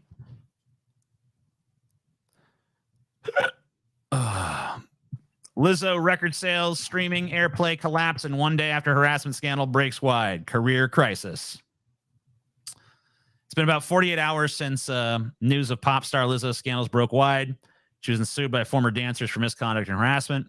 Others who work with her are backing these people up, and now more allegations are coming out. The result is a career collapse for Lizzo. In those 2 days, her record sales, including streaming and airplay, have collapsed. Looking at numbers from Luminate, the trends have not just fallen, but evaporated. It's as if every radio has pulled Lizzo's hits. Fans stop streaming the records and forget about buying them or downloading them. This kind of thing is rare and scary. Lizzo is going to need a massive defense and PR campaign no one's ever seen before. I think you guys are being a little dramatic about this. The timing couldn't be worse because the union strikes have stopped the talk shows she might have gone on to explain or defend herself. Lizzo's only recourse, I guess, would be a People magazine cover story, but even that is dicey at this point. According to Luminate numbers, Lizzo was averaging about 2,000 copies of everything, included per day from last Friday. She doesn't have a current release, so those numbers are fine. However, on August 3rd, her total sales dropped to just 30. That's including streaming and downloads plus airplay. It all just went away. The lawsuit, brought by plaintiffs Crystal Williams, Ariana Davis, and Noel Rodriguez, alleges 9 areas of misconduct. The allegations made against all 3 defendants include a hostile work environment that featured sexual harassment, failure to prevent or remedy sexual harassment in the workplace, and a failure to prevent or remedy religious harassment in the workplace. The worst of the allegations isn't the stuff about bananas in the singer's vaginas. What is doing Lizzo in is her accusations of weight or fat shaming against the dancers. So, Paul, you defended Lizzo on this in our last show, but it seems like her fans are not buying that defense. They really fucking have. I mean, from what I understand, it's the forcing people to eat bananas out of strippers' snatches that is getting her in most trouble. But maybe I'm wrong about that. I don't know. Like, that is indefensible if assuming that story is true and correct. But I don't know, dude. Like, the weight of those allegations is huge. Yeah. Nice. It's just like, if you're gonna be in a job like dancer, you can't blow up. Like, I don't understand what's controversial. I mean, maybe that's the truth of it, Paul. But I don't think most people. It seems like there's at least now the popular opinion is really against her. To be honest with you, it just seems like that's everything I've been hearing about it and everything I've seen about it, which is not much, admittedly, but it has a vibe of like, I'm feeling well for her. I don't think many of us really travel in like Lizzo circles or anything. No, like, I don't. But I'm saying like I like what Paul's bringing up is like the conversation I've seen. That's not even really been a factor. It's more just been like she's done some horrible shit. And I mean, like, obviously a lawsuit's allegations. Who the fuck knows the truth? I mean, people can obviously say whatever the fuck they want, but the way people are interpreting this, from what I've seen, is that they're believing the allegation. I think like a few months from now, she'll drop another album, and this will all be long forgotten. Entirely possible. I mean, look at Chris Brown, dude. He beat the fuck out of Rihanna. He beat the fuck out of her, and he still has a music career. I mean, so I mean, you can do some pretty reprehensible shit and essentially get away with it. So I mean, you could be right. I mean, even if Even if what they're saying about her is true, I mean, that doesn't necessarily mean her career is done. No. I think this type of shit just blows up for a few weeks or whatever. And if Lizzo is smart, she'll just ride it out, keep her mouth shut, drop another album in a couple of months, and she'll be right back in everybody's good graces. Seems to be how this works. Yeah, unless they have some actual evidence to bring. That's kind of offensive. Different.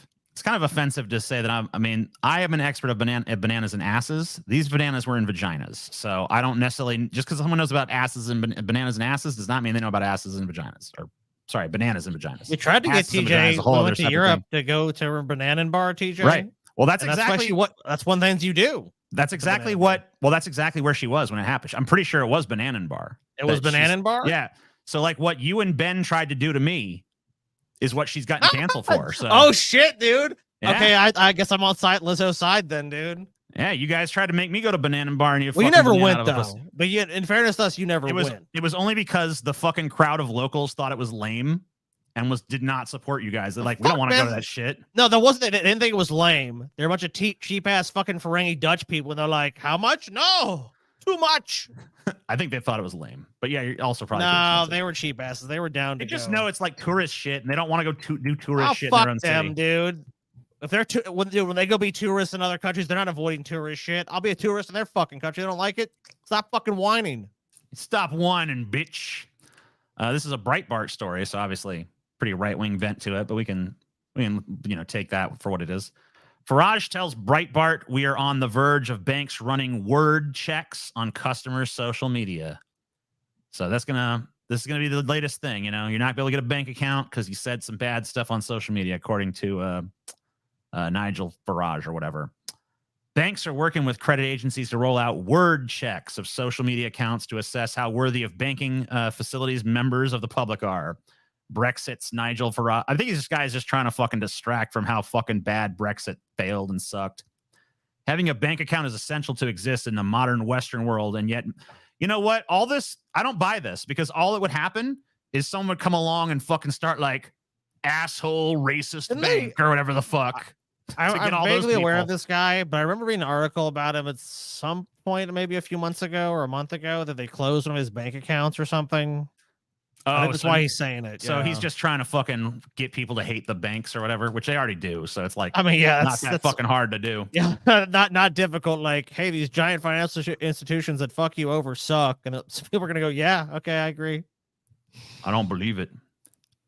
Yeah, but I don't really think I just don't fucking buy the story, because there would just be a bank that would be like, nah, all of you come to us then. Freedom Bank, come to Freedom Bank. Because that's what always happens whenever fucking there is any sort of like woke agenda in any company, all these fucking like right-wing versions just crop up. Yeah, they're gonna have the Freedom Bank, dude. It's gonna happen. Come to Freedom Bank. We don't give a fuck what you say on social media. But I don't think banks are gonna fucking turn down anyone's money anytime soon. Speaking of money, Jeff Bezos' wealth balloons by $12 billion as Amazon stocks soar 11%. Well, that's great. Finally, some good news, fellas. Jeff Bezos is getting richer while America's prospering then. Celebrate Bezos. Come on. I mean, he's going to use that money well. Those billions of dollars, he's going to put that money to good use, TJ. Look at this. Dude, whatever. I'm not trying to body shame or whatever, but women, can we all stop doing this like inflated lips thing that's popular right now? That just looks absurd, bro. The fucking sad thing is, like, it's usually these women who fucking get these big fake tits like she has, and these big fake asses, which I like. I like the big fake tits. I like the big fake asses, but then they fucking go and do this big fake lips shit, and I'm just like, God damn it. What is that, dude? Don't do that. I think they think probably putting lip fillers in. Like big full lips are sexy. It's like, yeah, I mean, to a point, but these big fucking hyper inflated lips it looks painful. Like, it looks like they're swollen. Mouth like asshole. Wait, what does your asshole look like, dude? Do you got a big inflated asshole? I walk around with my big inflated asshole all the time. You got a weird asshole if your asshole looks like that bitch's lips. I gotta say. I mean, how do you, dude? If you take a shit, it might just plops out. I'm assuming. Oh, we took another shit. But anyway, yeah, Jeff Bezos. I mean, best news I heard all day, to be honest with you. $12 billion richer, I guess. So Well, that's good. Like I said, I mean, he's going to use the money wisely. Us plebs, we don't know what the fuck. If we were even given that amount of money, we just blow it on some stupid shit. Jeff Bezos. Yeah, but he's going to use it wisely. He is a wise billionaire, job creator. I mean, the very pinnacle of American society. I mean, global society, too, for being He's honest. great. Prolapsed lips.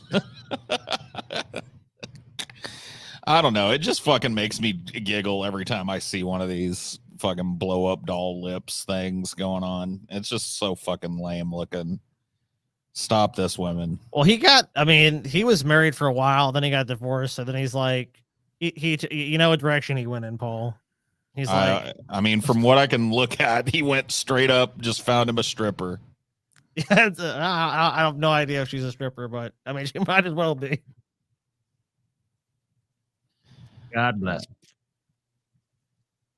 Natural thick lips are attractive. Yeah, no, I'm not saying that people would like, if you've got naturally big lips or thick lips, that's cool. But that's proportional to your face. I mean, like generally, if you look at someone who has like a larger feature of their face or their body, it's conducive. Like if you look at the facial expression that this woman that's next to Bezos, who I guess is that his girlfriend or whatever, yeah, like that's the only facial expression they can make anymore. It literally just like it removes your ability to like have a facial expression that isn't that, just like you're puckering endlessly. It's so fucking lame, dude. Oh yeah. Jeff. I mean, you know what? In fairness, maybe she's making up for Jeff Bezos' lack of lips. He's got small lips, dude. I can't even see, like I'm looking, like barely even fucking there. I don't know. I think she looks good. That's up to you. I mean, I'm not saying you can't think that. I'm not even. I wouldn't even go so far as to say that I think she like overall looks bad, but the lips are a fucking distraction for sure. It's called bimbofication. And it's weird, dude. I like 90% of bimbofication. I'm into bimbos. I just don't like the fucking lips thing because it looks fucking retarded. You know what it really looks like? It looks like a fucking baboon's ass. It doesn't look like a human ass, but it looks like a fucking baboon ass. Don't do that shit. It's not good. Mark Zuckerberg's wife unhappy. He's building fighting arena in their backyard. Your backyard's probably fucking like 70 acres or some shit. So quit crying. Like, who gives a fuck? Look, everyone's going to have problems in their life, TJ. It's a rule. Priscilla Chan is not pleased with her husband's. You know what? Here's what you got to do. Just hire like fucking a top of the line fighter to just kick Mark Zuckerberg's ass, and this little fighting bug he's got up his ass right now will just go away.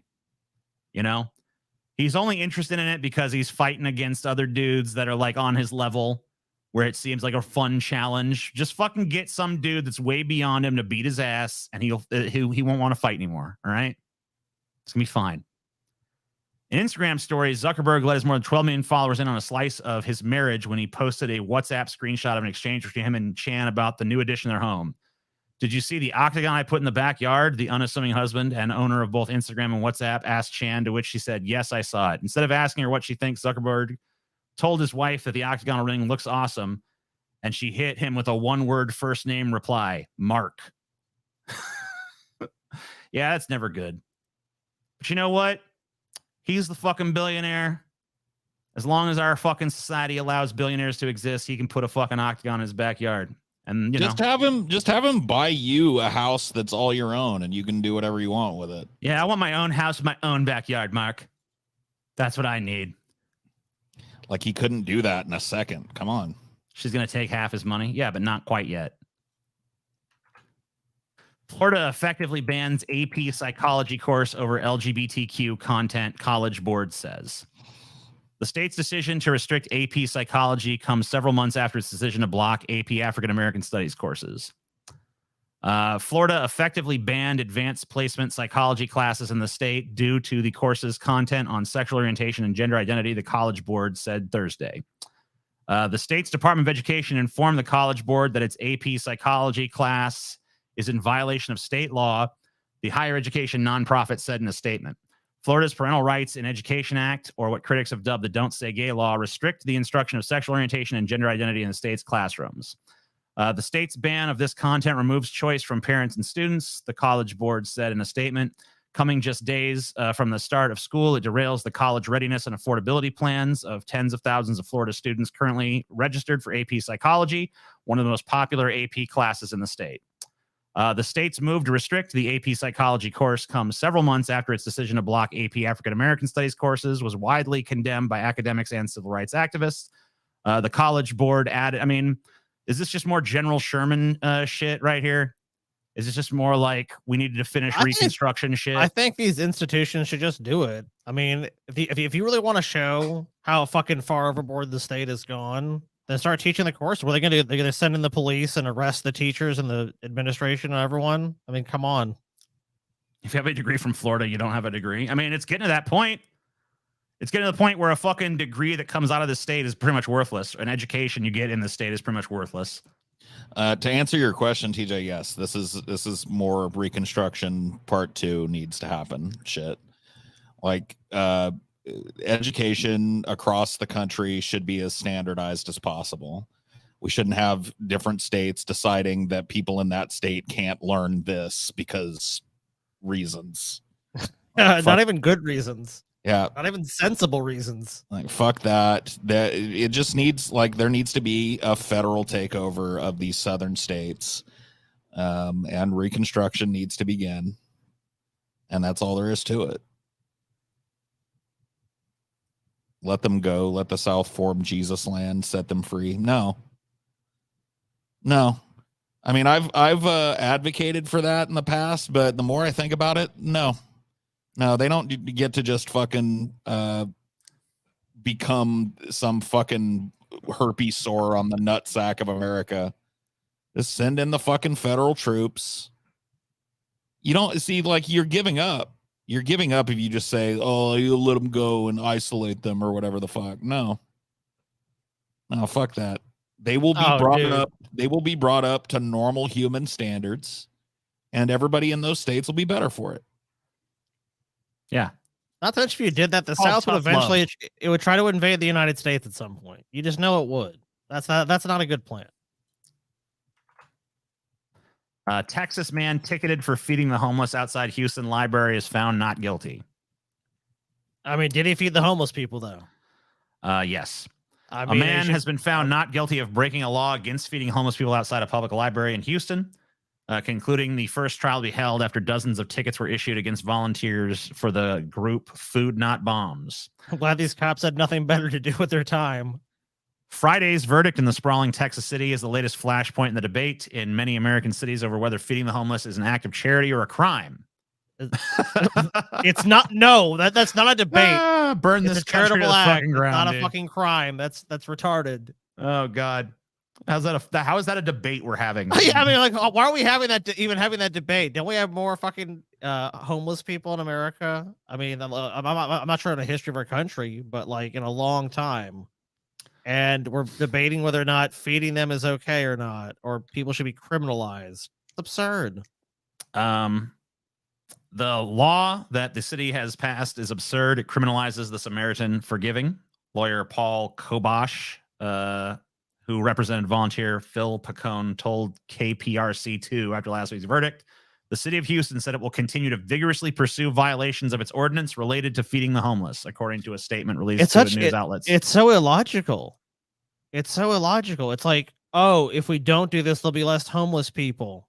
Oh, less homeless people. It's like, no, that's not going. The social conditions that made them homeless are not going to magically disappear if you don't have people feeding them and helping them.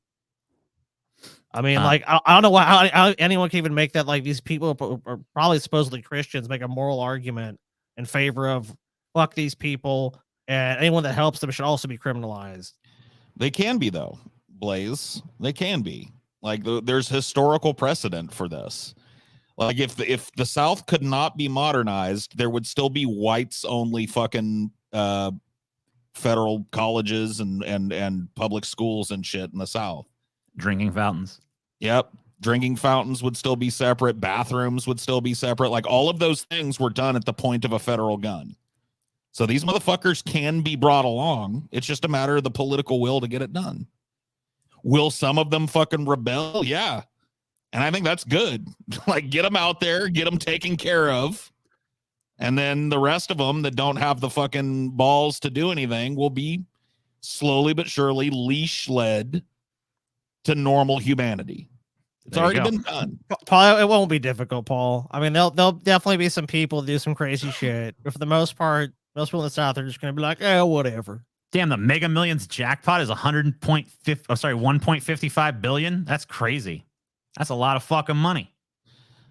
I think most of the fucking people that whine about it, that would whine about it now, would be happy that the fucking shit was taken over, because it would mean, like, you know, roads might get rebuilt, public facilities would be, you know. Yeah, dude, they would love it. They're fucking, Paul. People down in the South are fucking. I mean, a lot of them. Not saying everyone. A lot of people down here are fucking completely brainwashed morons.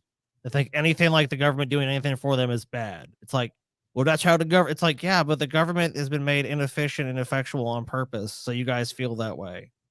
Because you don't know any better. You think, oh, well, it isn't, because like that's the mentality of most people that I've met in the South. It's like, oh, if the government's involved, it's going to be awful. It's going to be bad. But it's like, then all of them rely on a bunch of government programs and government and public works and infrastructure to live. It's like, well, if you really believe that, you'd be living in a hut somewhere then, dude. In my experience, all of them bitch about all of the things that the government isn't doing too. Oh yeah, no, I agree. So it's just like, you know, they're just confused down there. You know what? Government ain't doing this. My health care too expensive. It's this and that. Yeah, you're right. They'll talk about, oh, dude, you know, a big one was hurricanes. Like, oh, the government needs to do more about this hurricane stuff. And it's like, what? Or these roads are falling apart, man. This is ridiculous. It's just like, well, you know, how about you pay a couple cents more on your taxes and get those roads taken care of? Well, I'll tell you, I'm 100% in favor of it, dude. Like, I would welcome the day that these people are freed from the fucking ignorance that most of them wallow in most of their lives. Hell yeah. Sky, can you pimp this whatever's next? Because I know you know the totals. Right back. Okay, sure. All right, so let's go check Streamlabs. I'm not seeing millions of dollars in our Streamlabs account, so someone messed up. Obviously, with donations. That's obviously, there's some error there, guys. So obviously, you guys are going to have to go fix that by donating all of your money now. So we're at, looks like $2.90. So we're $10 away from Black Woman Yells at Nice Butt, Candace Owens, which, Paul, you put forth an interesting proposition on that one. Yeah, I think if this one sucks, we ought to really have a conversation about whether or not Candace Owens is just fucking 86th, because in my view, she's never produced good content over here. She does suck. She's boring and lame and shitty.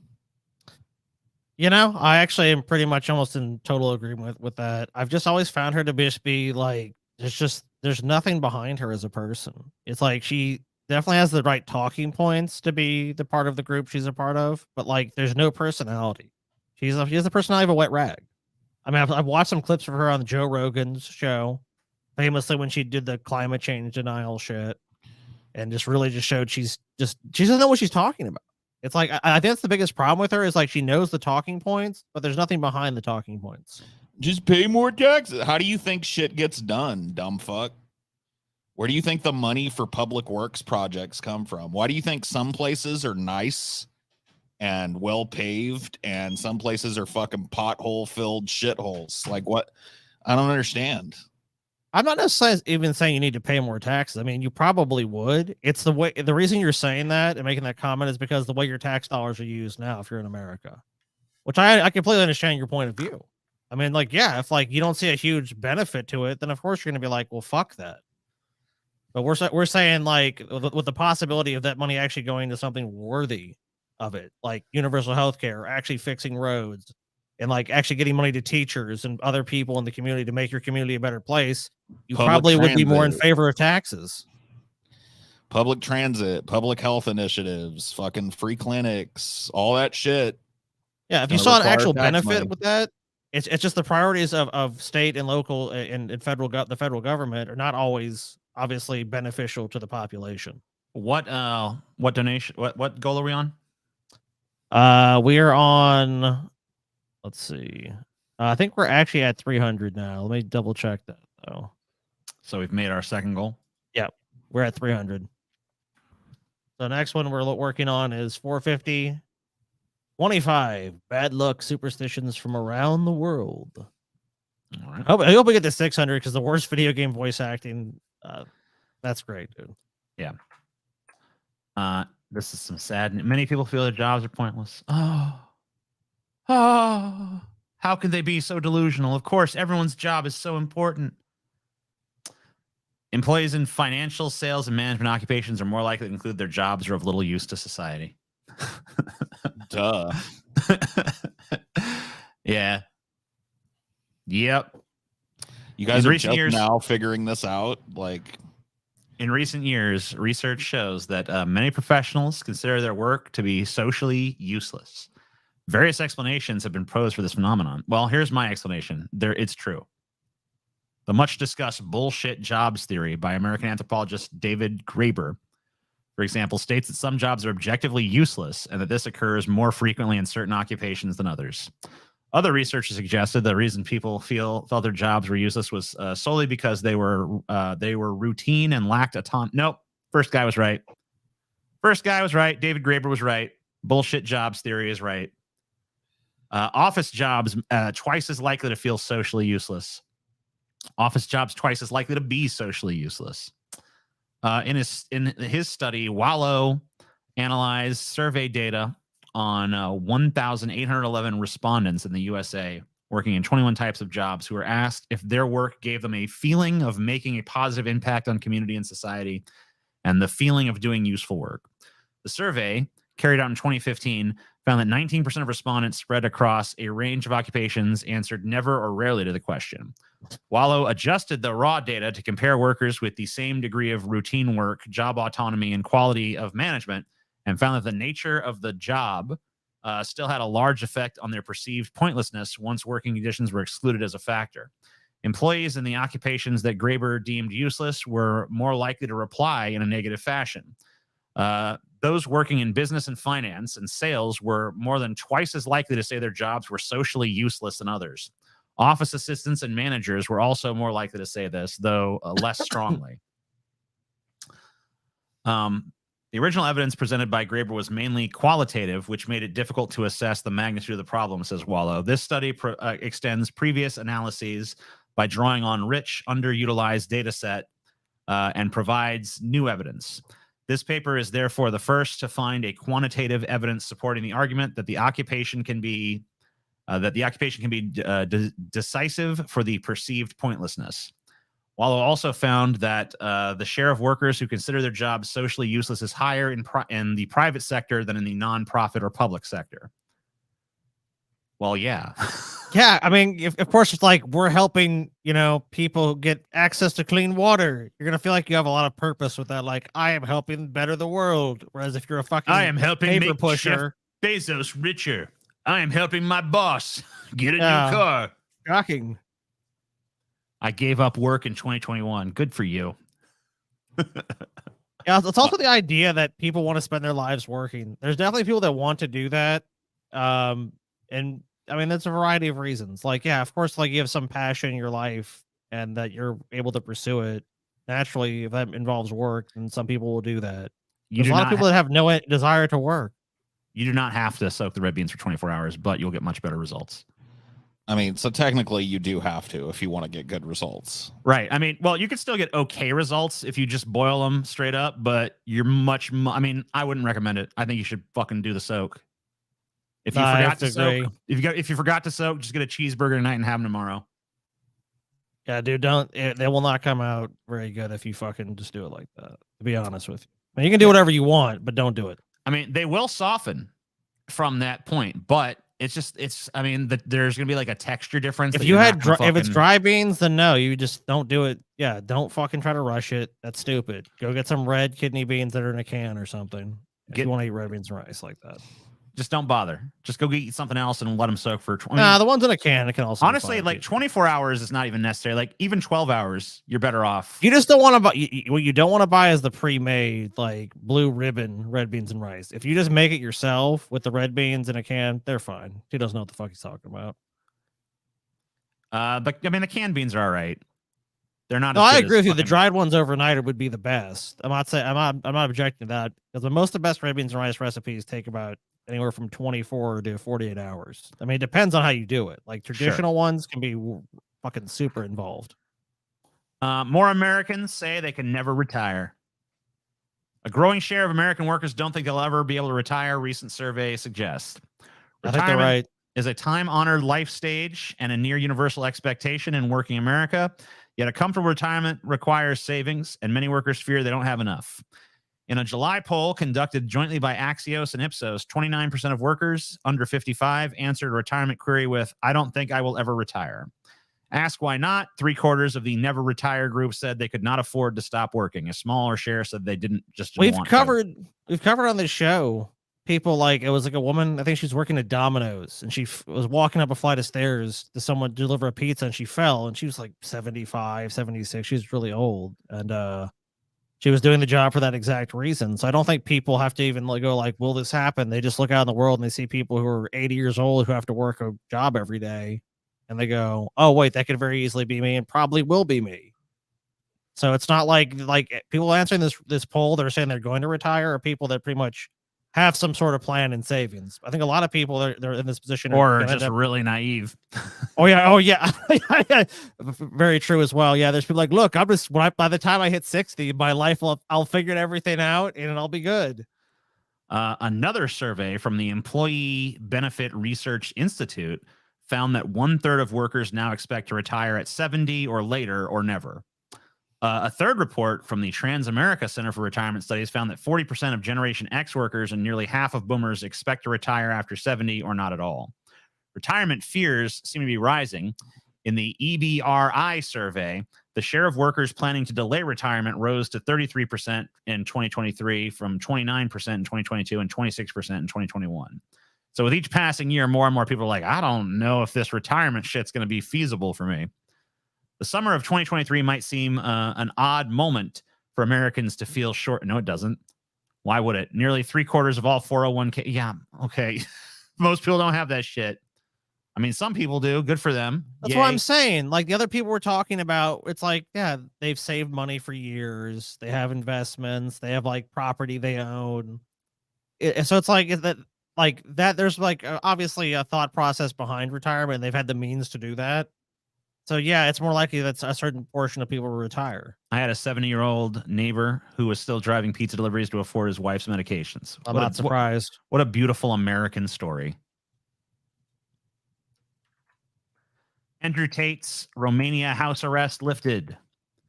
Controversial influencer Andrew Tate has been freed from house arrest in Romania pending his trial on rape and human trafficking charges. Andrew Tate and his brother Tristan were arrested in March and charged in June. They deny the charges. The pair can move freely around the capital, Bucharest, and the surrounding Ilfov district where they live. They must report to police when ordered to and inform them of any change of address. They are also banned from contacting the 2 Romanian associates accused alongside them, the witnesses, or the alleged victims or their families. Breaking these rules could lead to them returning to house arrest or preventative detention. If these guys are smart, they would get somewhere that doesn't extradite to Romania. They would just be like, all right, out. Get out of here. But then that can almost be viewed as like, oh, they're basically acknowledging the charges are real.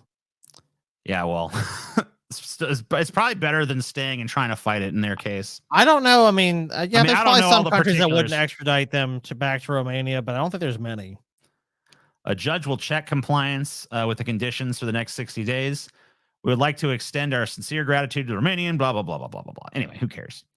Yeah, this guy's he's running around Romania again. So watch out. Well, if he gives the president of Romania enough money, maybe he'll get out of this. Or wherever the Supreme Court or whatever.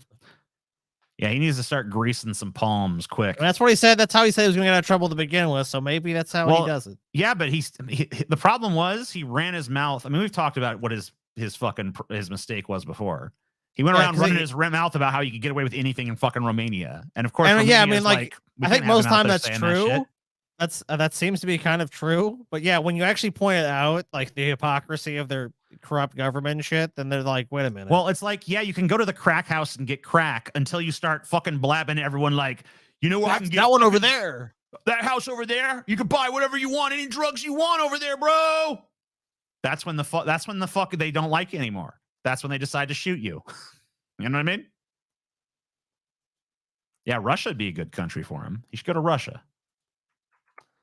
Dianne Feinstein has surrendered decision-making on legal matters to her daughter, but the 90-year-old is still one of the most powerful lawmakers in the country. And look at her fucking face. Oof. Come on, dude. She needs to Get be in out. a retirement home being fed applesauce as we speak. Dianne Feinstein has reportedly granted her daughter power of attorney over her legal affairs. It's unclear the extent to which Feinstein's agreement extends. What is clear is the 90-year-old still wields significant power in the Senate. Okay. No. Can we just not? I know that we're a joke of a fucking country, but could we just like pretend to have some credibility for a second and fucking get this bitch out of there, please? Nope. No? Even She that's will asking too fully much? serve her term, TJ, and then I think she may step down and retire. She gave her daughter power of attorney in her personal legal affairs, but she's still a United States senator. Like, how does that make any fucking sense? I mean, just take one look at her, man. Dude, she belongs at a place where she's like rolled out to like a nice window, maybe overlooking a brook or something, you know, and then she just looks out and stares out and like she just sees the beauty of the world around her. And then eventually she's fed some food and then she's rolled in front of a TV and she just watches TV till she dies, basically. Like that should be the rest of her life, right? I mean, that's about all she has left to do. Just tell her she's still a fucking senator. She don't even need to know. Yeah, actually now, Diane, you're the president. You gotta make Wow. some, here's a stamp some more important forms. Yeah, just give her papers to stamp, you know, let her have her fun. But take her out of office. I'm not opposed to that. If you take her out of office and she just stamps fucking, you know, sheets of office paper all day, that's good. Whatever. That's the Fred Trump technique. Yeah, give her the Fred Trump fucking technique and let her fucking think she's still doing stuff, but get her the fuck out. You know? The New York Times reported Thursday that Feinstein has granted power of attorney to Catherine Feinstein, a former San Francisco judge, and her daughter over her legal affairs. It's not immediately clear the extent of the agreement or if any other subjects are covered. A power of attorney agreement itself does not explicitly mean a person is incapacitated. Oh my God, give me a fucking break, dude. Of course, Okay. she's fucking incapacitated. Dude, what gymnastics they have to do to make it seem like she's still competent? It doesn't necessarily mean it's just something. I mean, no, look, that is true. I know of a legal arrangement like that's similar to that I've seen. Right. Yeah, but in this case, though, it's pretty fucking obvious that she is incapacitated. Well, the other one was for financial reasons with the person because the person was spending too much money, and that's how they helped that person in particular. Was like, you know, this is not that. She's not spending too much money. Well, She's in her just too old case, it's to fucking obvious make she's not decisions. she has a diminished mental capacity. I mean, clearly. I mean, no one's beyond hospice care. Hospice care is hospice is where they just send you to die. That's just where they fucking pump you full of morphine until you fucking croak. That's when they've given up any hope of fucking maintaining good health for you. The And they're just hospital like, system well, can let no him die longer milk any painlessly. money out of you. Here you go. Why do we let propped up corpses have all the power? Good question. It's a real good question. I don't know if there's a real good answer. It's a real good question. I guess the answer to the question like that is always the same, isn't it? Because they can. Woman in blackface storms Target store demanding to know where the pride section is. I saw this one. What? Where's your pride section? Tell me where the pride section is. Like, I don't think they have one. A Colorado woman was caught on camera donning brown face and walking into a Target store demanding to know where the pride section is. The employee who was confronted by the woman took out his phone and started recording, capturing the woman saying, "You're a horrible person. You're literally doing blackface." The employee fires back. "Lester Holt did whiteface. Nobody said shit," the woman replied. "Where's your pride section? I need to know." The woman yells to someone off camera. I guess there's video of it. I'm not going to watch it on Twitter, but I'll see if I can find it on YouTube. I'm pretty sure it's probably on there. I mean, fuck the article. We got to see the video. I want to see this blackface and Target video. Dude, what a fucking this intense need for attention. This Furry. this is great. Okay, here we go. Here we are. A beautiful story. The romance of an age. Who'll be your successor when you were 90? You. You're a horrible person. You're a horrible Not Steve. person. You're literally doing blackface Thank me later. in the middle of the store. Lester Holt did whiteface. Nobody said. Where's your pride section? I need to know. You know, a point though. I mean, is it? I know it's blackface, but is it more? It looks more brown. I mean, is that in fact black or is that brown? They were celebrating this. I'm not even going to try to answer that question, Scotty. They took our flag forever. No, I was wrong. My bad.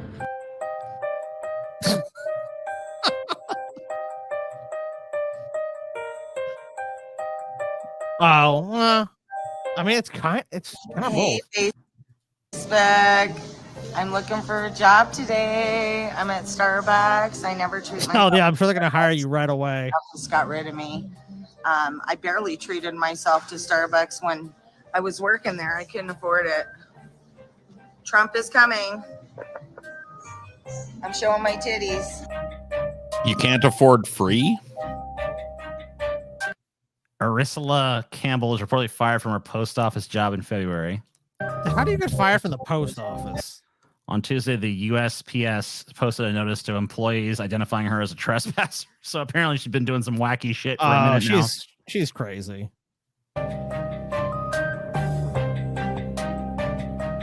I mean, if there's literally a picture of you up, like this person is now a trespasser. Some of the loneliest, miserable, trashiest, lazy people in my life. Bitter much? I love her.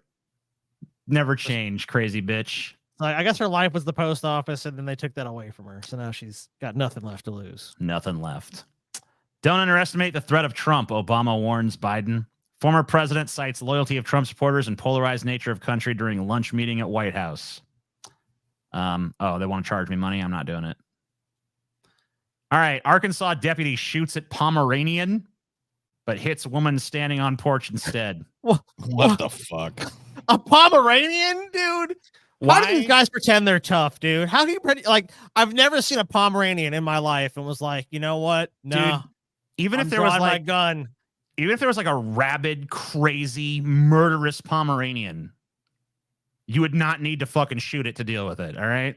Like, that's so fucking lame. That is so fucking stupid. Who the fuck shoots at a goddamn Pomeranian? Cops. Cops are the most useless fucking segment of society. This is why, like, this idea that they're like the line that stands between us and chaos is fucking such bullshit. Dude, anytime I hear talk about crime, like there's too much crime, we need more police. I'm like, what is that gonna do? that's a waste of money. You guys are throwing your money away. You think that's the solution? And standing on her front porch. 7 on your side's Maureen Glisovic joins us now with the body cam footage KATV has obtained and the lawsuit filed against the deputy and the department. And be warned, you may find parts of this report disturbing. Maureen. I already just find the entire report disturbing, bro. I find this newscaster disturbing. That's true. Yeah, disturbing to everything here. Everything's just disturbing. Tina Height still has the Tina Height. Woman shot instead of dog. What a fucking headline. It is like the most American headline I've ever seen. Woman shot instead of dog. You see, I was aiming for the dog, but I got the woman instead. bullet lodged in her shin. She's now not. I like how it's said to this tone too. She got shot in her shin. That's how they report every fucking thing. Anxiety, but also continuous doctor's appointments. She initially called 911 for help, but instead was shot on her own front porch. Take a look. Yeah, the police always there to protect and serve. The protect and serve, blue TJ. line, Scotty. The thin blue line, what separates society from chaos is them police. Like they show up and they become the agents of chaos, dude. This is a plot, man. This is how chaos actually does win, TJ. Yeah, I love. Yeah, the headline also leaves out the cop part, but I mean, they're gonna report it, but whatever. Get back. Get your dog. I'll kill him. Get your dog. You better get that. Get your dog. I'll kill. Columbia County Deputy Brian Williams fires a warning shot, but that quickly escalates. You better get back. I'll kill it. Get back. Now pay attention to the bottom right of your screen. You better get back. I'll kill it. Get back. Yeah, man, that's exactly who I want being a cop. I shot who? Good thing it's a shit shot. I shot who? The cop literally said, I shot who? Get this fucking guy off the force. Yeah, for this fuck's guy sake. should be fired, dude. Well, that's why I've always said. Someone said in the chat, like, police are unfortunately a necessary evil. If they're a necessary evil, then they should at least be highly educated and well trained.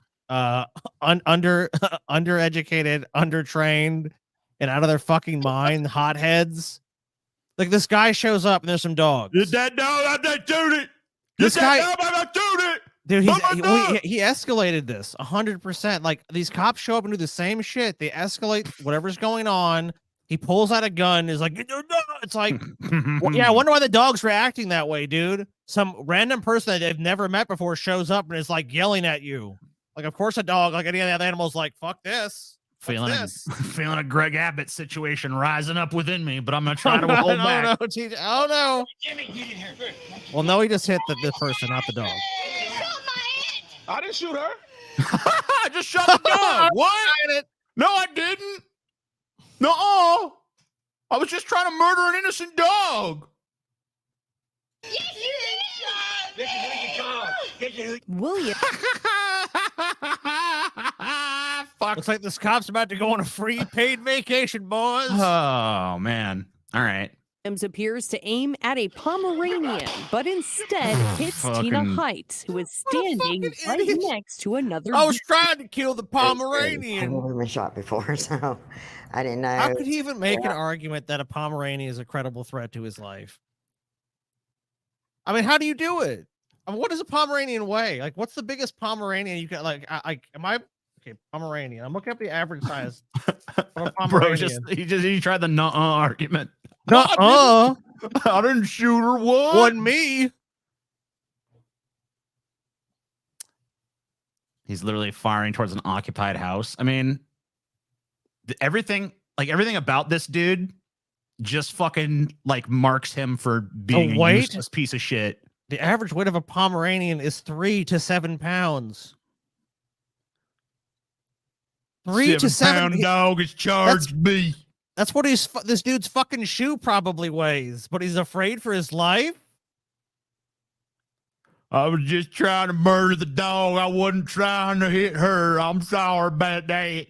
I mean, if a pit bull was charging him, or a fucking Rottweiler, or a Doberman Pinscher or some shit, then like I could be like, oh shit, that dog could kill you. Yeah, that makes sense. A fucking Pomeranian? You don't know, this guy, that Pomeranian was crazy. You see the look of murder in his eyes. He charged me. I mean, I knew I was hit. I didn't know how bad. I didn't know, Well, Columbia County residents, be prepared to pay a huge settlement to this fucking woman because this dumbass cop. The story better end with this cop being fucking He's probably been placed on leave. No. This cop needs to be fucking put on an anchor and thrown into the ocean. Sorry. Nearly 1 year later, the bullet is still lodged in her shin. Her attorney, Trey Kitchens, tells 7 on Your Side the deputy's actions were beyond negligent. He missed. He didn't hit the dog and instead shot my client. With his fellow that lawyer, dude, that fucking lawyer is loving this case. He's like, man, this is a fucking slam dunk. We're gonna get so much fucking money. I'm gonna make so much money off this bullshit. standing about 8 inches from my client. It is by the grace of God or fool's luck that my client isn't dead, another deputy isn't dead, or someone in the house isn't dead. I'm nervous to ever call the police again. That's yeah. Oh, No yeah, of shit, course. man. I'd be beyond nervous. I'd just be like, well, yeah, I'm being burglarized, but at least they ain't wantonly firing at my fucking dogs, you know? Hey, criminals breaking into my house. You're gonna kill my any of my animals? No, we love animals, dude. We just want to take your shit. Dude, All right, I literally saw a video like just the other day of a dude that broke into someone's house and like let their dog back in before they left. Like they stole all their shit and then like, I'll let his dog back in because I wouldn't want his dog to run off. Yeah, so like the criminal is more literally the police. Yeah, literally like the guy burglarizing your house probably has a better moral compass than the fucking people you'd call to fucking stop him. So do with that what you will. Them to come for my protection, and instead I was the victim. The lawsuit also names Columbia County Sheriff Mike Lowe. We also are alleging that the sheriff of Columbia County clearly did not train him, did not educate him, and if that kind of behavior is appropriate in Columbia County, there's a bigger issue with that department in general. Kitchens adds he hopes to take this deputy off the streets. So nothing happened. He's just still doing his job, I guess. Anybody who's seen that video knows that gentleman doesn't need to be a dog catcher, much less be carrying a firearm and squeezing off rounds. I requested the deputy's personnel file in search of reprimand or suspension documents, but none exist. It's unclear whether the deputy has gone through additional training because of this. Training? Go fuck yourself. Training. No, this isn't like, let's train this guy. Like, if his instinct when he's confronted by some Pomeranians is to pull out his fucking his service weapon and fire it, no, he's fucking crazy. This incident. However, his file does include training certificates spanning over several years. Chris? Yeah, who fucking issued them to him? Did he fucking go to show you that his training was fucking useless? So, what was the training? I haven't questioned what sort of training that guy would have received. It was a fucking joke if it even existed, dude. Yeah, fuck that. Fuck that shit. All no right. Thanks. No fucking thank you, Scotty. See where our fucking goals are. All right, we're at 331, TJ. We have not made our third goal yet. What is that amount we got to get to? 450 for the next one. All right, guys. So we got let's see, 450. All right, gotta do fucking math here. Oh, I didn't mean to totally unshare the fuck. We're pretty far off that one. So you guys wanted to go after that? Give us some fucking. Well, they got 2 segments worth of shit before we do that. So. Still got some time. Well, I'm warning them. I'm just fucking warning these motherfuckers, dude. Yeah, because I want no last minute shit where it's like, man, this is bullshit we weren't given. Like, I there you gave go. $50 right as you guys fucking ended the show and you didn't fucking continue on. So it's time for terrible tattoos, Scotty. Wait, you said there was some it almost sounds like it should be called mediocre tattoos from the way you were look at this earlier. piece of shit tattoo, Scotty. Yeah, what's wrong with this tattoo? Total fucking trash is what's wrong with it. Look at it. It's fucking horrible. Tattoo fucking sucks, Scotty. You know that? Well, I mean, you can that admit that. That bad. You could admit this tattoo is a piece of shit, right? It's a pretty cool tattoo. No, I don't. No, this tattoo is fucking hot garbo, Paul. No, actually, this is the good tattoo that because I didn't want there just to be a bad tattoo the moment I pulled it up. I wanted to have a good tattoo before we fucking dived into the shit. Yeah, because you showed me this, you're like, this is I'm like, I honestly was like, if this is the first one you pulled, dude, this is like, TJ, do you even know what good tattoos are? No, this is the first one I pulled. Oh, no! What the fuck? Maybe she actually looks like that, you know? If she does. If she does, they should have used poetic license. Yeah. If she really truly does, I mean, I'm sorry. I mean, I know that's his kid. I'm sure he loves her. You know, whatever, man. No judgments. But you know, your kid's ugly, and you should have lied a little bit. Yeah, we are from France. It's like a fucking cone head, dude. Yeah, why is her head so big? It looks like a cone head. What the fuck is going on here? Don't do it. Don't fucking do it. Why is one eye so much bigger than the other? Like, what's going on? I have one googly eye. Why is the perspective? Yeah, she looks like Sloth. Why is the perspective so fucked? What happened? This is someone with absolutely no business doing portrait tattoos that did one. Portrait tattoo. I mean, like, it's like one of the hardest fucking areas of tattoo because you really have to like know what the fuck you're doing. You'd actually have to see someone be able to draw this like on a piece of paper too, because this person's fucking proportions are way off. Like this is a really bad drawing. Yeah, they're overall. hideously bad. I mean, and that's almost no lines in that. Oh God.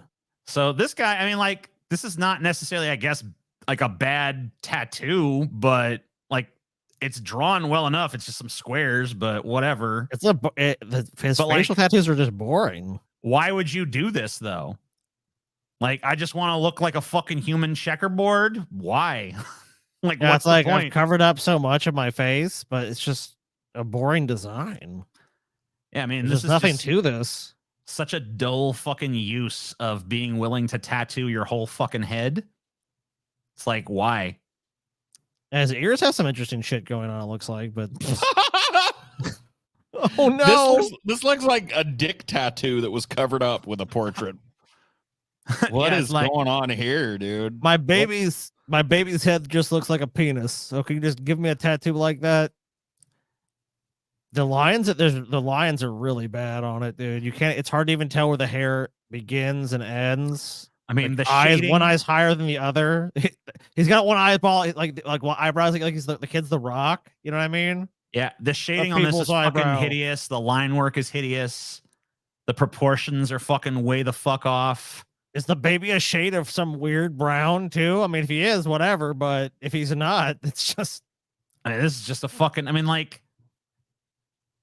when you're getting a tattoo, don't they draw it out like on a piece of paper? Why does he have a ridged first? Forehead? He's like is he a fucking like Klingon? Part Klingon or some shit. Yeah, he's a half-breed Klingon human or something.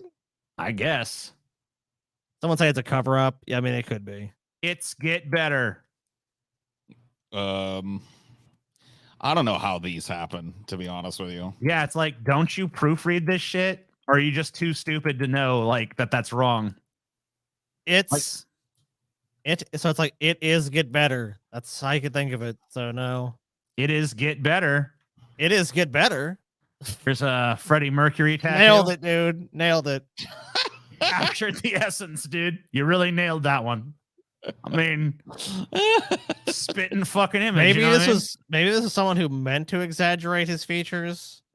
Maybe. Well, they didn't do a very good job exaggerating them, even if that's the case. Yeah, they gave him like one duck lip up top and then like a tiny little fucking pencil lip on the bottom. Like, why is there a line right here? Like, that doesn't even make sense. I think that was an attempt at a mustache. Yeah, I think that their initial attempt at the mustache failed, and so they just put a mustache in the middle instead. I don't know what the fuck. BoJack Horseman, yeah. Probably bears more of a resemblance to BoJack Horseman than it does fucking Freddie Mercury for sure. Elon Musk. And he's got a fucking very dick-like rocket going up there. 2022, my man. 2022. It's, I guess supposed to be like a Confederate Tinkerbell chilling with some mushrooms. Some malformed fucking. It looks like a kid drew this. Yeah, maybe their kid drew this and they're like, "Oh, that's so awesome, honey. I'm gonna get that as a tattoo." Stinkerbell, yeah. Here's Jesus. It's my tribute to the Lord, you know. Fetal alcohol syndrome, Jesus. Yeah, that's right. What's all this blue Dragon Ball Z energy and shit coming off him too? I don't know, man. I don't know. Rhesus. I mean, this is not a bad likeness of Trump, right? It's just like if you like Trump, is this really the most flattering image you could use? And B, why would you want fucking Trump tattooed on you in the first place? And C, just like, yeah, it's just stupid. Even if I liked Trump, I would not want a fucking tattoo like this of his ugly ass on my body. It's Furry Krueger. I mean, this is better. This is better than some of the portraits we've seen, honestly, but it's still pretty fucking bad. Would you consider doing a movie discussion gauntlet? I mean, it'd be easy as fuck for us compared to some of the shit we do, because that seems to come pretty natural usually. Another terrible childhood portrait. Oh God. I mean, I feel bad for these kids that got a fucking, your dad has a tattoo of you that looks like this on his fucking arm for life, Oh no, man. Why do these bad portraits why are they all done in this maroon color? Like, I don't get know. it. That's got to just be like I think they're trying to shade. I think like if done well, this fucking shade looks like it can add realistic depth to the fucking image. I mean, but when done poorly, it just looks like fucking absolute there's shit. a couple possibilities. It's definitely the less colors you have, it's gonna be cheaper to tattoo. So it could also be someone that's learning to tattoo, so they'll do it super cheap. And it's like, yeah, I'll give you one bonus points if the kids are also dead. Yeah, I'll give you a tattoo of your kid for $20 or $50 or some shit, so you can be a canvas for me. And then they produce some garbage like this that you have to have for the rest of your life. Yeah. Savvy. Yeah, it's Captain Jack Sparrow. What the? Yeah, why is one of his eyes don't even match? His eyes are like running away from each other. You never noticed that about Johnny Depp's face? How his fucking eyes are horribly misshapen like that? No. No, I haven't. Oh. His hat looks like he's got like, I don't even know what it's supposed to. It doesn't even look like a hat. It just looks like there's like a fucking shell on his head. There's like a fucking shell glued to his head. It's like they cut off his fucking skull and just fucking shoved a fucking like a shell on top of his brain. So this is one of the ones I'm talking about where it's like the art is not necessarily bad, but the concept is just fucking stupid. Like, who the fuck is like, wouldn't it be funny if I got Eminem as like one of the M&Ms on my fucking, leg or whatever? Yeah, they probably did this to get free M&Ms for life, though. Wouldn't See, dude, that be I think this funny? I think this one's tight, dude. You do? You're never gonna see anybody else with this tattoo. That's true. And it's well done. Good line work, good portraiture. I give this one's good. I give this one a pass. Dude, blue M&Ms, by the way, are just some of the best M&Ms. See, I fucking just do not agree. This seems really fucking lame to me. You don't like blue M&Ms? I mean, whatever. Blue M&Ms are fine. I just don't think a tattoo of Eminem as an M&M is all that great. But okay, well, Did that dude get his hairline fucking tattooed on? I guess so. I'm not really sure what the fuck. I mean, I know that the fucking guy on the right was trying to look like badass, like he thought this was going to look super cool. What the fucking guy on the left was going for, I have no fucking idea. Like, I don't even know what the fuck that's supposed to look like. The guy on the right looks like he fucking did some shitty like makeup, and then like you caught him at a bad time, so you didn't have time to wash it off. It's like, oh shit, what the fuck, dude? At least the guy on the right can be a badass like 5 or 6 days out of the year when he goes to the gathering. You know what I mean? Yeah. Yeah. At the gathering, he blends right in. Everywhere else, Yeah, well. The dude on the left, though, I swear to God, I think that's like, because like, that's like black guys will get that real straight fucking hairline across the front. And I think he was just trying to like line up his hairline for life, He's trying to just be like, yeah, this is where my hairline's at. Maybe. Don't pay no mind to the fact that it looks goddamn 0% like hair. Pay no mind to the fact that it's fucking terrible. I guess he went there and just asked for like, give me a hairline, and they did. But also they had this awkward line inserted. No dream is too big. Wrong form of the word too. Oh, how are you gonna fucking fuck that up, man? Once again, like if you're getting a fucking tattoo put on you, aren't you gonna run you're gonna run this by? I'm gonna run like if I'm ever getting a fucking sentence tattooed on me somewhere, I'm running it by as many people as possible to proofread that fucking thing before they even send start. that shit to a fucking English professor. Like, is there any fucking grammatical error in this? Is there any spelling error in this? Is there anything wrong with this as presented here? Non-English speaker too? I mean, maybe. I mean, that's probably giving him too much credit. Jesus didn't tap out. Yeah. Woof. Oh man, dude. Tying yourself to a brand is always a bad idea. Tying yourself to Jesus and a shitty brand. I mean, that's a whole other fucking level. Yeah. And you didn't even, the logo doesn't even look good. I think even for even for Christians, this is just the fucking mess, dude. It's like, nah, like you just can't keep up with the current shit. The tattoo, it's permanent. It's unless you fucking get a cover up or change something. What didn't kill me made me stronger. Not smarter though. What didn't kill me made me stronger. Oh. Just so you know. Imagine if I got typo on you, dude. Semper dude. Semper Fi. This guy was a fucking Marine. Who doesn't recall the Marine Corps motto? Semper Fi. Why a tramp stamp too? Like why? Yeah, I don't know. I'm thinking. How much would have bet this guy was not actually a Marine? This looks to me like it might just be some dude with like a permanent marker fucking around. I really hope it is. I really hope this is a fake one and this is not really a fucking actual tattoo, because there's so many things like, why would you do this? Forget to love. I'm assuming that says don't forget to love yourself or whatever. But anyway, oh my dude, Ariel's looking pretty fucking jacked up, dude. Dude, look at that malformed tail she's got. What is? Yeah, like what the fuck is all this? What is that? Why is there big gaps of her tail just like inexplicably missing? Is there supposed to be water looks like there? A plant. It looks like a plant that's growing. Like what the fuck's going on? Was that supposed to be part of like was that supposed to be like a flipper? Like what is it? She's also got fucking googly eyes. It's just totally fucked. Yeah, Ariel got no real fucking shape shoot to up and her. spit out. I mean, yeah, there's just the lines on it are really bad. Army wife. Imagine doing this to your fucking self, dude. Like putting this weird fucking statement on your back. Like, what if you get a fucking divorce and your new husband's not a fucking army dude or whatever? I guarantee you she's probably going to be with someone that's in the army. One of those people. Army wife. He takes her from the home she knows to lands which are new. Survival in an unknown place becomes her test of truth.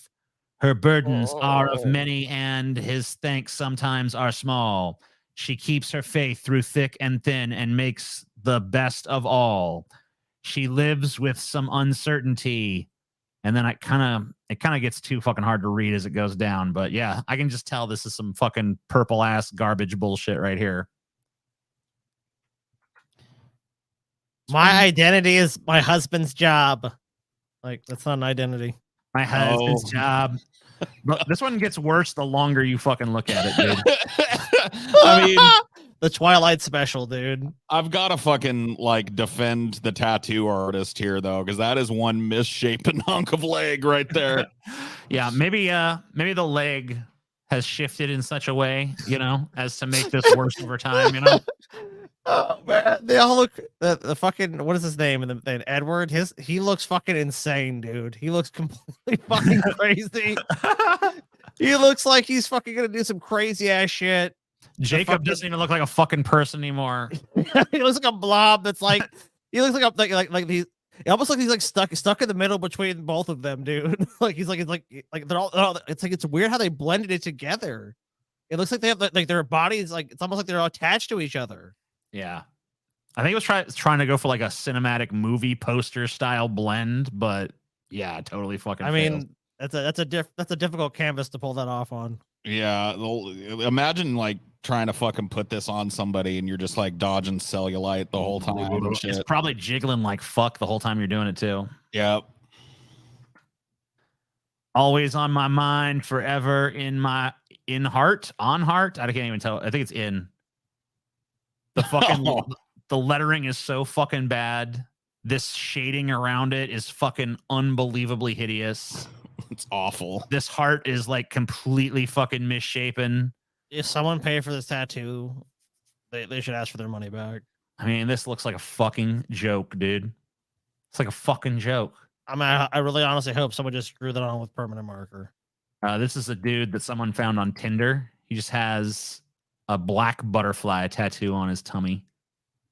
I mean, whatever. At least it looks like a butterfly, or a moth or something. Yeah, we don't have a close-up look of it, so it's hard to really know. I think this is another one where it's more like the concept is cringe and shit, But yeah.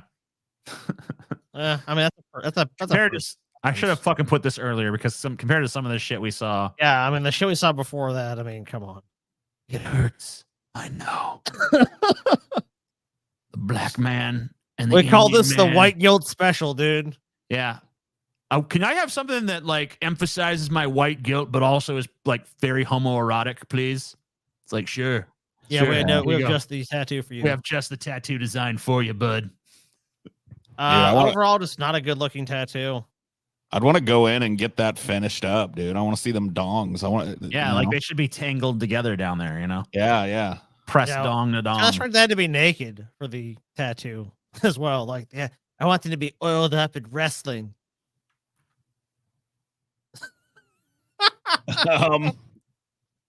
I mean, you know, I mean, like, this is yet another one where there is artistry on display. You know? Dude, Frodo and Sam would have been fucking feeding off those fucking milkers, dude. I'm here, Frodo Baggins. It would explain better why they followed Gandalf, you know. I kind of like this one, honestly. I'm okay with this one. This is one of the ones where I can recognize why it's bad and stuff, but I still kind Their of other like tattoos look like shit and they suck, but I mean, this one I gotta hand it to me. This is a pretty interesting tattoo. Don't mistake my kindness for weakness. The beast in me is sleeping, not dead. I think I would cover up my leg for the rest of time if I had a tattoo like this. I don't think I would ever show him my fucking leg. Like if I was having a heart attack, it's like the only way to save you is to look at your leg. It's like I'll just die. At least there's no grammatical errors, you know. Yeah, you know. I mean, this is like TJ. You know what this is like? That's like if you were 13 and you could have, and like your parents, like you're like writing some edgy poetry, and it's like, and they TJ, let you get a tattoo of it, you know? Yeah, like I want to get a tattoo of this. All right, go ahead. It's like, oh no. It's like fucking Avenged Sevenfold lyrics or something. I don't even know. Okay, this is fantastic. Paul loves it. This right here is everything in the world combined into one beautiful tattoo. This is wonderful. This looks great. I would never get it, but this one is a concept that works, man. That is perfect. Yeah, God bless this guy for getting this tattoo. What a man's man. And there we are back at the beginning. I didn't see a whole hell of a lot of donations coming through during that. Yeah. So I think we're probably pretty. Let me look at Streamlabs. Yeah. I think we might be doing a short show tonight. 27. We are at 351, so we're $99 away from 25 bad luck superstitions from around the world. Apparently, people are a little stingier on a Saturday, but that's okay. Just means I have to do less show. Yeah, less work for you. So. All right. So this is Candace Owens. I said it was a 3.5 minute video. It's actually not even 3 minutes. It's 2 minutes 45 seconds. That's how long you guys have to make the 99 thing. I'm not pushing it again. Once this is over, if we haven't made that, we're done. Okay. Here we go. I couldn't believe this when I saw this. Yeah. That's just what I mean, guys, you're not going to believe this when you see this, guys. Come on. You're not going to fucking believe this when you see it. This is going to be very offensive, all right? I'm just going to, if there's anyone out here who is a fucking sensitive person out there who doesn't want to see, you know, disgusting, horrible things that are just beyond the pale, disgusting and wrong, stop watching now. Because this is about to get fucking, this is about to get gruesome, guys. It's about to get fucking gruesome. sigh at first because women really upset me in this day and age. They really do upset me because they do. I mean, yeah, they're a bunch of fucking whores, bunch of fucking sluts, bunch of useless sacks of garbage. Women used to be good, but women these days are just trash. For instance, there's this fucking retarded bitch, Candace Owens, that just keeps saying dumb shit on the internet all the time. Do things that just don't need to be done.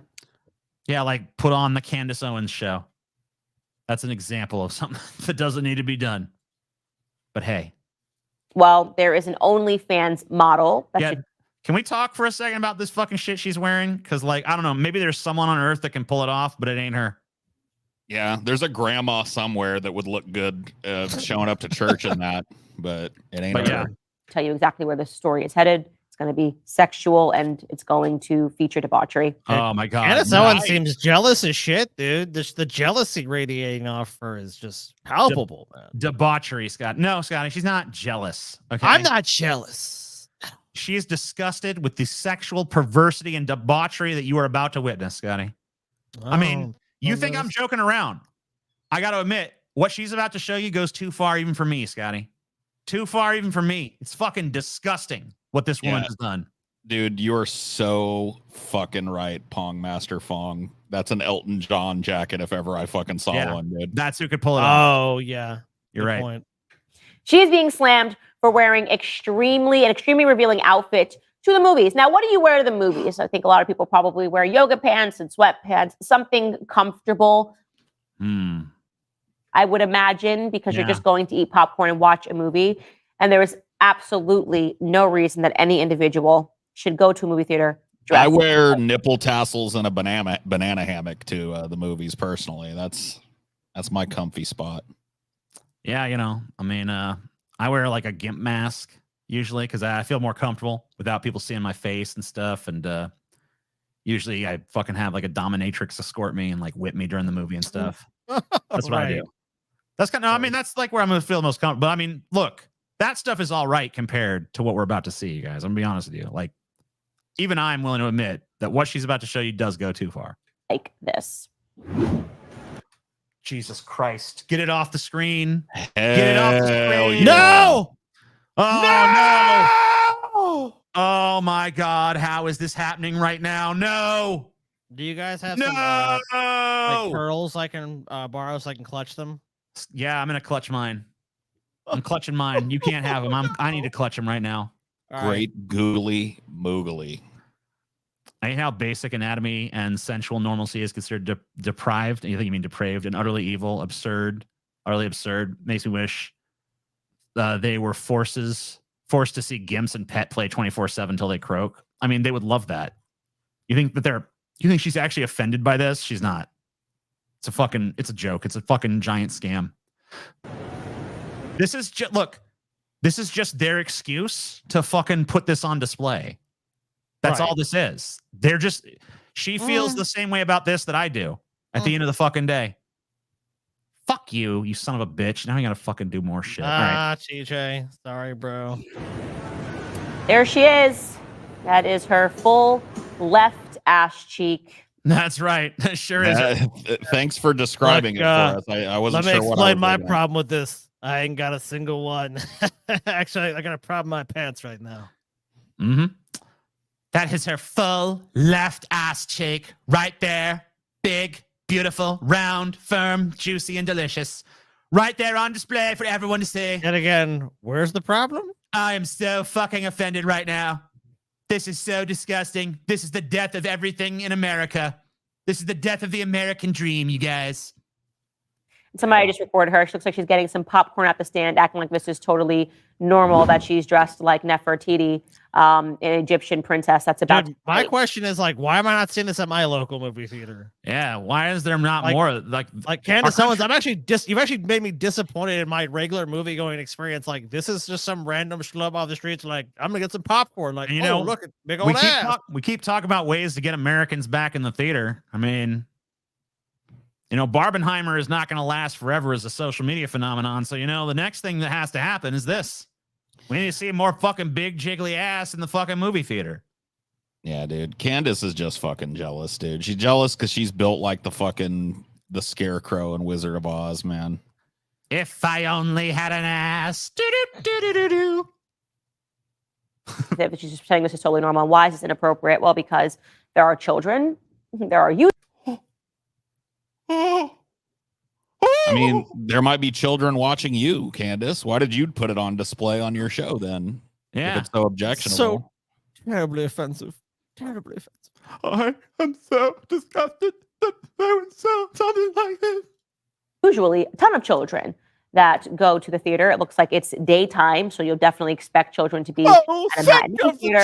Here she is acting. What about the children, TJ? How the fuck do you know it's daytime? She's inside the theater up at the bar. Like, how do you? Even if it was, who gives a shit what time it is? How does a young she know, child though? wanders into that theater, TJ?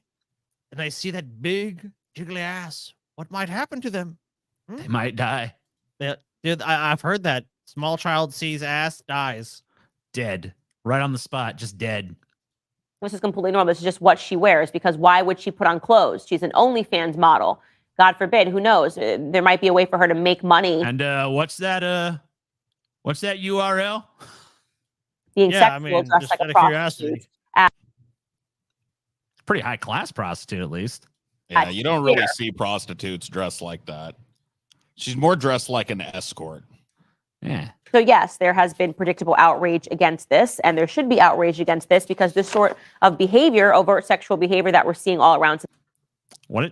Is buying popcorn overt sexual behavior? The way she was dressed, KJ, was completely inappropriate for a family environment. Well, what if I police what people around me wear? I mean, just because you find her outfit sexy, that does not make her behavior sexual. If I had a fucking fetish for like stupid bitches wearing flowery shirts, you would be dressed sexual to me right now. So who gives a shit? Society is exposing children. That's the point. Like this should not be allowed. We shouldn't be allowed. Go fuck yourself. Freedom of expression and what you wear should be allowed. You know what? You're allowed to do the same thing. Society needs a dress code. Take it from me, the idiot wearing a flower shirt. I agree. Kids do not need to be exposed to this shit. Keep your fucking kids at home. Ban them from the theater. Ban them from public. Yep. Keep your kids at the house. There you go. Problem solved. Make some child-only fucking stuff, you know, Chuck E. Cheese type of stuff, and that's where you get to take your kids. Otherwise, get a babysitter. Problem solved. There you go. That's just the excuse now, guys. You know, even if there was no kids involved, like, oh, this is a theater chain that bans children. She has some other issue with it. In my opinion, there's no proof that there were kids involved in this. Yeah, I don't see any. I don't see any children nearby ogling this or anything. Can you go back? I think she'll show it again. Okay. To have laws. Let's say if we see a kid like walk up or something. Is it really? It's ridiculous that we have to even say, let's have laws for public decency. Why don't people just within them find the power to be decent? Because I don't find anything indecent about her big fucking ass, dude. Her ass looks good to me. I don't see anything indecent about it. It looks fucking pretty decent. I'll be honest with you guys. I feel bad for her because she's actually gonna watch, and that's a really like nice, clean, like super clean movie theater chain. I don't know if I'd want to put my bare ass on a movie theater seat. That's true. I'm just saying. Yeah, I don't think there's anything indecent about the human body. Period. Yeah, especially not that one. What do we have to say? Are we really going to have to say, let's drum up some congressional laws? Let's drum up some state laws that say that you can't go naked, half naked to the movie theater. What has happened to our society that even needs to be said on a show? She's not half naked. Wait, it doesn't need to be said. Just because you're saying it doesn't mean it needs to be said. In fact, you're a retard for saying it. You're the dumbest fucking person in existence for even fucking saying this retarded shit in the first place. So don't act like this is some great need or some great moral tirade that you're on right now. It's not. There's nothing immoral about fucking having your ass hanging out. I'm sorry. It just isn't. Needs to be critiqued. What was going through her mind when she decided to wear this to the theater? To impress a guy? Well, it worked because I'm impressed. I'm impressed by her big round ass. Guys be impressed by that, even if you... I am. Yeah. Yes, they would be. Total slime ball. Here you go. Well, I mean, I guess if the glove fits. I've run the test. Yes, it's impressive. Even if you're a total slime ball, it's impressive. And you're a guy. Total slime ball, you like it? Then I'm a fucking slime ball, baby. Slime me. Just sits in your room all the time and watches pornography, and you get this hot date with an OnlyFans model. Are you really excited when she comes to the theater dressed like that, or are you actually? Yeah. Wait, some dude that's like literally wants to date an OnlyFans model, and she shows up at the theater for a date with him. Of course. No, he's gonna be depressed. Even if you're a slime ball that loves sex and you love fucking and you're just obsessed with fucking the sexual things, are you really gonna like it when your fucking OnlyFans model date shows up wearing a fucking dress that reveals her big juicy ass? Are you really gonna like that? Run away, dude. He's gonna run the opposite direction as far and fast as he can. I mean, I was about to say, I would just be like, that's disgusting. Please get away from me. Yeah, I'm sorry, but I have to leave now. Even as a degenerate slime ball, I have to say, gross. Please. No thank you on that one. Dude, even most conservative dudes, like, I don't care how fucking right-wing you are. There's probably, I don't know any fucking dude on the face of the earth that would really be like, I'm disgusted this is going on right now. I don't care who the fuck you are. Like, if I met them, I wouldn't want to know them at that point. Right? Because I mean, like, I'm from the fucking South. I know a bunch of goddamn right-wing motherfuckers. I don't know one that would look at this and be like, ugh, it's disgusting. No, fuck no. They'd be happy as shit, dude. I don't know one motherfucker. Dude, no, they'd no be telling fucking, every one of their redneck friends about it. Like, man, you won't oh believe what man, I saw.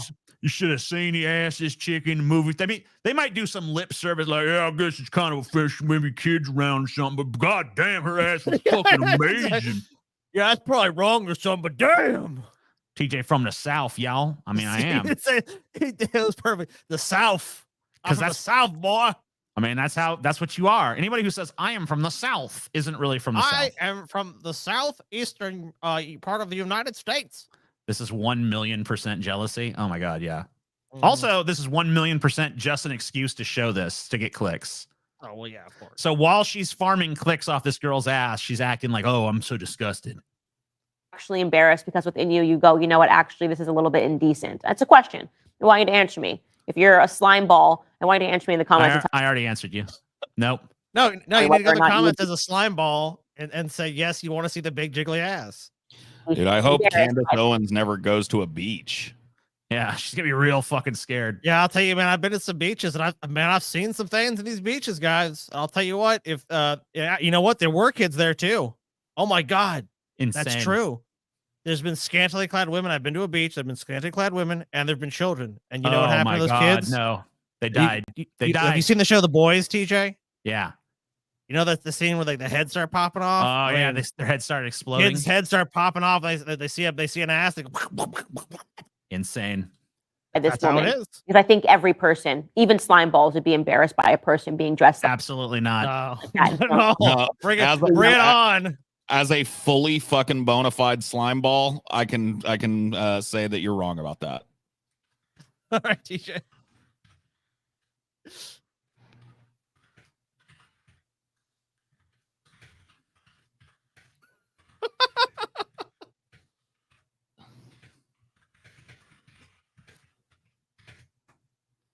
There you go. Beautiful. Post anyway. Damn, you're gonna get fucking banned for that one, TJ. Oh, you know what? You're probably right. Fine. You better delete it. Damn. It's actually those comments have making fucking snide comments to people has actually fucked me with YouTube more often than the videos I make. So you're probably right about that, actually. Whatever. Well, here's 25 bad luck superstitions from around the world. Here we go. By the way, before we move on, yes, can we ban Candace Owens from future fucking shit? Maybe. I don't know. That's because that sucked. We could have looked at that chick's fine ass without having to listen to Candace Owens. She brought nothing to it. All right, fine. Candace Owens. All right. Are you sure that's who you want to ban? Well, we can ban anybody we want. It's not like we only get one ban. We can't ban them all though, because we need someone to farm this fucking kind of shit off of. So, well, yeah, but I mean, she's definitely not the one to go to if we need shit. Sure. All right. So we have made our 450 goal. How far are we off from the 600, Scotty? Let us see. Let us see. We are okay. No, we will never do a Candace Owens gauntlet. That's just asking for boredom. Right. I mean, it would be so fucking boring. She's not, even as a provocateur, she's just really dull. Yeah. So we have made, I'll go back, TJ. Sorry. We have made, of course, our 450 goal. Mhm. That's done. And we are $63 away from the worst video game voice acting. Okay. Got it. And of course, we make the into the segment without reaching that. This is done. All right. So this is 25 bad luck superstitions from around the world, Scotty. So in Russia, putting your clothes on inside out invites a beating. Then again, living in Russia. Yeah, living in Russia invites a beating, doesn't it? Yeah, come on. True. I think they're just looking for an excuse to beat your ass. And this seems as good as any, you know? Close inside out, comrade. Have to beat you. Now you must understand. Mixing beers in the Czech Republic is bad luck. So I guess like if you're in the Czech Republic, Czechia, whatever, the world's #1 per capita beer consuming country, do not pour a beer into a glass that has a beer of a different kind in it. Bad luck will surely follow. Ain't nobody fight. Who does this anyway? Yeah, That's I mean, like, weird. I thought they were saying you couldn't drink one beer and then change it up and drink another. But what they're saying is don't pour, Mr. Naughty Priest. All right, don't pour fucking one beer into another beer, which, like, yeah, who the fuck would do that? No one would do that. You have to be a psycho. I'd be a fucking psycho to do that. You gotta be crazy to do something like that. So, yeah, I agree that's bad luck. I mean, that's just a bad result in the first place. Tuesday the 13th is unlucky in Greece. Around here, it's Friday the 13th. But in Greece, it's fucking Tuesday the 13th. The rationale for the superstition goes all the way back to Tuesday, April 13th, 2004 on the Julian calendar, when Constantinople completely fell to the Crusaders. You mean 1204? What? You said 2004. 2004, I did. Okay, 1204 then. That wasn't the only unlucky Tuesday for the Greeks. On Tuesday, May 29th, 1453, Constantinople fell to the Ottomans. Maybe Constantinople just fucking falls a lot, all right? Just falls, dude. Maybe Constantinople's just a piece of shit that's falling all the damn time, and the fucking Tuesdays and the 13th had nothing to fucking do with it, huh? That's my fucking opinion. Mas de Niro, thank you. In some Latin American cultures, it's unlucky to get married on Tuesday. What's with fucking Tuesday, man? I mean, in fairness, Tuesday kind of is the shittiest day of the week, you know? Especially if you got like a traditional work week kind of thing. It's one of the reasons we do our show on Tuesday, because we want to brighten people's Tuesdays up, you know? Because Monday gets a lot of shit heaped on it, but Tuesday is actually worse than Monday. Because Monday, it's like, oh man, I got to go back to work. But Tuesday is like, fuck. Because Monday, you don't want to set anything big, I'm into the work week, but I'm not even halfway fucking through this bitch. Like, it's Once like again, I gotta invoke the Apple Nasty Classic on Tuesday. All right. Everything bad happens on Tuesday. So see, Paul believes this superstition too. I've believed it since I was a teenager, at least.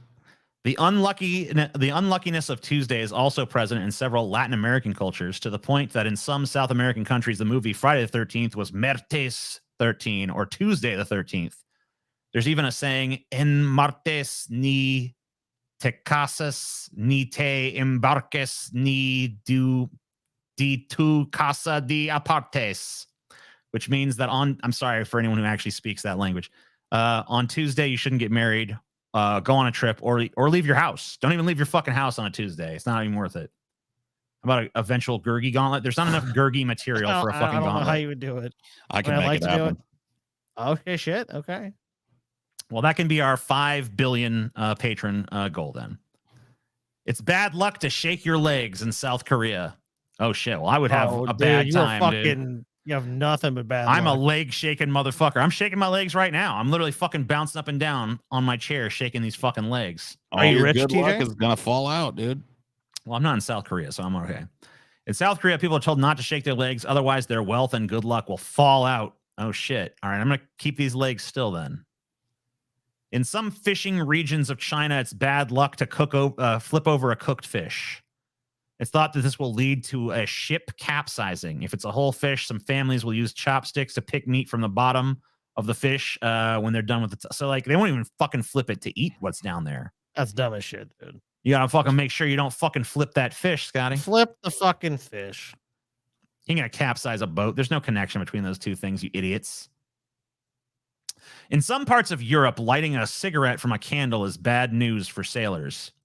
Another piece, sailors are fucking like known to be a superstitious lot, though. I don't know why. Well, that's because like that used to be probably the most deadly job that you could have. Right. So they had all these superstitions to make them feel like, you know, well, as long as I don't do these things, I'm protected. Yeah, just give them some form of control over what they actually had, which is no control. So another piece of sailor-related bad luck from parts of Europe says if you light a cigarette from a candle, a sailor will die. The common explanation is that sailors use to supplement their income by selling matches, so bypassing the match step took money away from a sailor.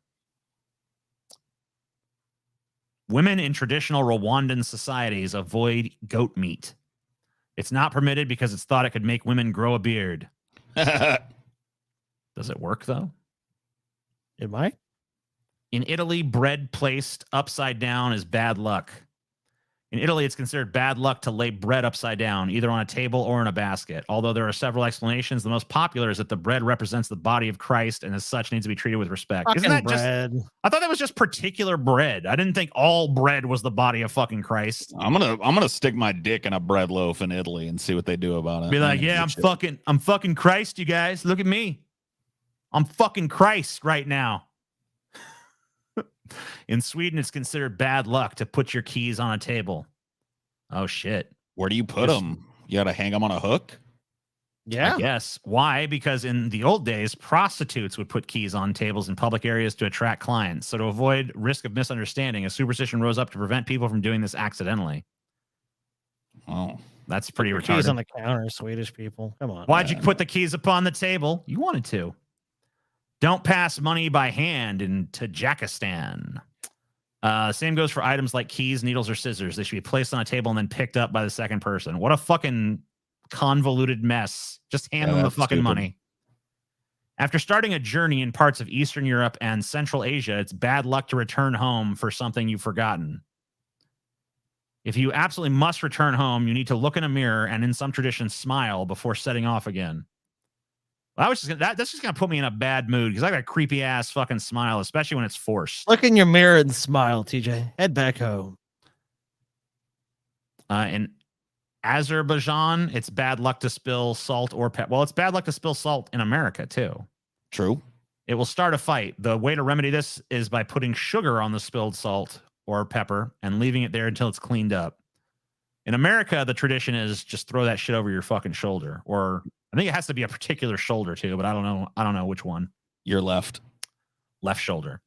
According to an old Pennsylvania German superstition, a female visitor on New Year's Day means bad luck. Remember I did that shit at a fucking Waffle House one time and you looked at me like I was a fucking alien.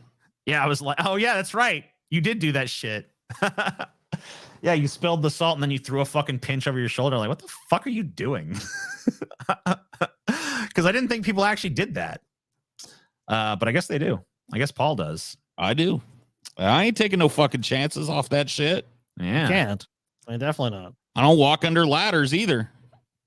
I mean, at least there's a possibility the ladder might fall on you or something. You own a black cat, though, don't you? Yeah, I don't believe in that. That's bullshit. That one's bullshit. That I mean, dude, yeah, if you own a black cat, there's no such thing as a black cat. If you really look at black cats, they're just like dark red. Really? Yeah. An early 20th century Pennsylvania German superstition says if your first visitor on New Year's Day is a woman, you'll have bad luck all year long. If your visitor is a man, though, you'll have good luck. It's also considered bad luck to take a bath or change your clothes between Christmas and New Year's. If you change your underwear between holidays, you will be full of boils. What a terrible... What the fuck? You're not supposed to you're not supposed to change for fucking like 7 days or some shit. What? That's gross. That's a gross. Pennsylvania Germans are fucking gross. Fucking full of boils, TJ. All of them. In Turkey, it's bad luck to drink water that reflects moonlight. Oh yeah, that's some bad shit. You don't want to do that. According to the Turkish Ministry of Culture, those who drink water that reflects moonlight will have bad luck. Bathing in the water seems okay, though. According to the ministry, people who bathe under the moonlight and in shadow will shine as bright as the moon. Okay. Right. Good job, Turkish Ministry of Culture. The moonlight will make you shine in the moonlight. My family is Pennsylvania Dutch. More like Pennsylvania stupid. Tripping over something was bad luck. And I mean, well, yeah, tripping over something is bad luck. You fucking fall down. Yeah, ouch. According to a book published in 1896, the only remedy was to go back, walk over the thing again. If it is a stone you have fallen over, go back and touch it. No. I'm just going to go about my day. You're going to have bad luck the rest of your life. That's just asking to trip again. In Serbia, complimenting a baby will bring it bad luck. Instead, you need to say that a newborn is ugly. Well, they are, so convenient.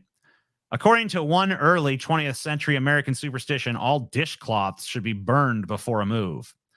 Same goes for cloths used in general house cleaning. That way, all the bad luck you've wiped up in your old house won't go with you to your new. This is made up by fucking some goddamn dishcloth seller. Yep. According to the 19th century Welsh tradition, it's bad luck to cut the nails of an infant less than 6 months old. Some versions of the superstition warn of just general unluckiness, while others say that a child whose nails are cut before 6 months age will become a thief. According to the book, instead of cutting the nails, the mother should instead bite them off as they grow. No, just cut them. Yeah, just cut them. You can't let those fucking baby nails go because they're like little knives. They're like so thin and small. They've got an edge on them, and the babies will like cut their faces all up. In some Asian countries, it's considered unlucky to cut your nails after dark. Proposed reasons for the superstition range from the practicalities of wielding sharp things near your hand at night to concern that separating a nail in darkness could attract spirits. That's pretty dumb. Pretty lame fucking spirit of me cutting my nails. Like, ooh. Yeah, like what kind of fucking, what are the spirits up to where they're like, oh, fuck, someone just cut a nail. I gotta go. Cutting nails at midnight. I'm rock hard. I gotta get to find that guy to hunt him. In some Middle Eastern countries, it's bad luck to open and close scissors without cutting anything. The superstition might have something to do with the two sides of metal touching each other. Yeah, who has not played with fucking scissors in their life? Come on. Hearing a marsh crake over the wrong shoulder in New Zealand could lead to bad luck. A New Zealand superstition held that hearing a carrick, marsh crake, over your right shoulder was good luck, but hearing it over your left shoulder would lead to having a crook trot. The fuck? Which is New Zealand and Australian slang for bad luck. All right, what if you just change sides real quick and hear it from the other side? Well, then it's countervened then. Yeah, okay, cool. In Germany, you should never wish someone a happy birthday early. Hey, everyone in our German audience, happy birthday. Yeah, happy birthday, guys. It's thought to bring misfortune, but one German interviewed for a TV segment gave a more colorful consequence for wishing someone an early happy birthday. My grandma always said you'd have blue children. Well, there'd be a fucking lot more people walking around with blue children. Dude, there's got to be some German people that decide to have kids and want to blue children because of what you've done, TJ. I'm wishing all Germans a happy birthday today. Happy birthday to everyone in Germany, even if it's not your birthday. It's just in some parts of Africa, owls are symbols of bad luck. Supposedly, seeing or hearing one of these birds hoot is bad news. It can mean anything from bad luck to poor health to death. That sucks that it just like you're walking out in the woods and you're like, oh no, I'm going to die. Some even believe they're sent to deliver curses. This seems like bullshit. Dude, they're owls. They live everywhere. It's like, yeah, pretty sure they're just there to eat field mice and shit, bro. Pretty sure they ain't cursing you. Give it a break. All right. Never mix wine and watermelon in Argentina. The old wives' tale says that combining them will cause certain death or sometimes just an upset stomach. Nope, neither one. That's stupid. Yeah, all these are stupid. Superstitions are fucking stupid. How does this shit get started? Why do people fucking believe it? Why does Paul throw fucking salt over his goddamn shoulder? Why is any of this a thing? This is all trash. Fuck every one of these goddamn things. I hate them so fucking much. Bye-bye. Yeah, I don't want to hear you whining about any fucking bad luck you've got then, TJ. All right. So we made this one, right, Scotty? We made the worst video game. Oh, yeah. Let me see how close we are to our next goal. We've already met that one, potentially. For 750, it's how to be a furry. All right, let's see. What? All right, we are currently at 684. Okay. So we are, let's see, 750. We're 66 away from our next goal. How to be a furry. All right. Which is, by the way, a preview, I guess, of our upcoming furry gauntlet at the end of the month. This is the 50 worst video game one-liners / dialogue / monologue, etc.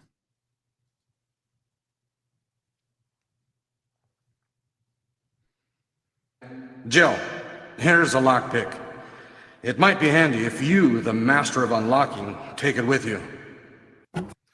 You, the master of unlocking? That's in the very beginning of Resident Evil 1.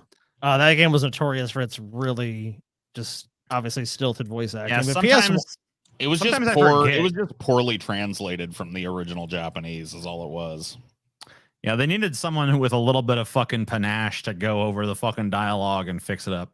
They didn't give a fuck about the voice acting either. I mean, it was all bad. Yeah, they didn't care at the time. It was really more about the gameplay and the graphics. So it just kind of fell by the wayside.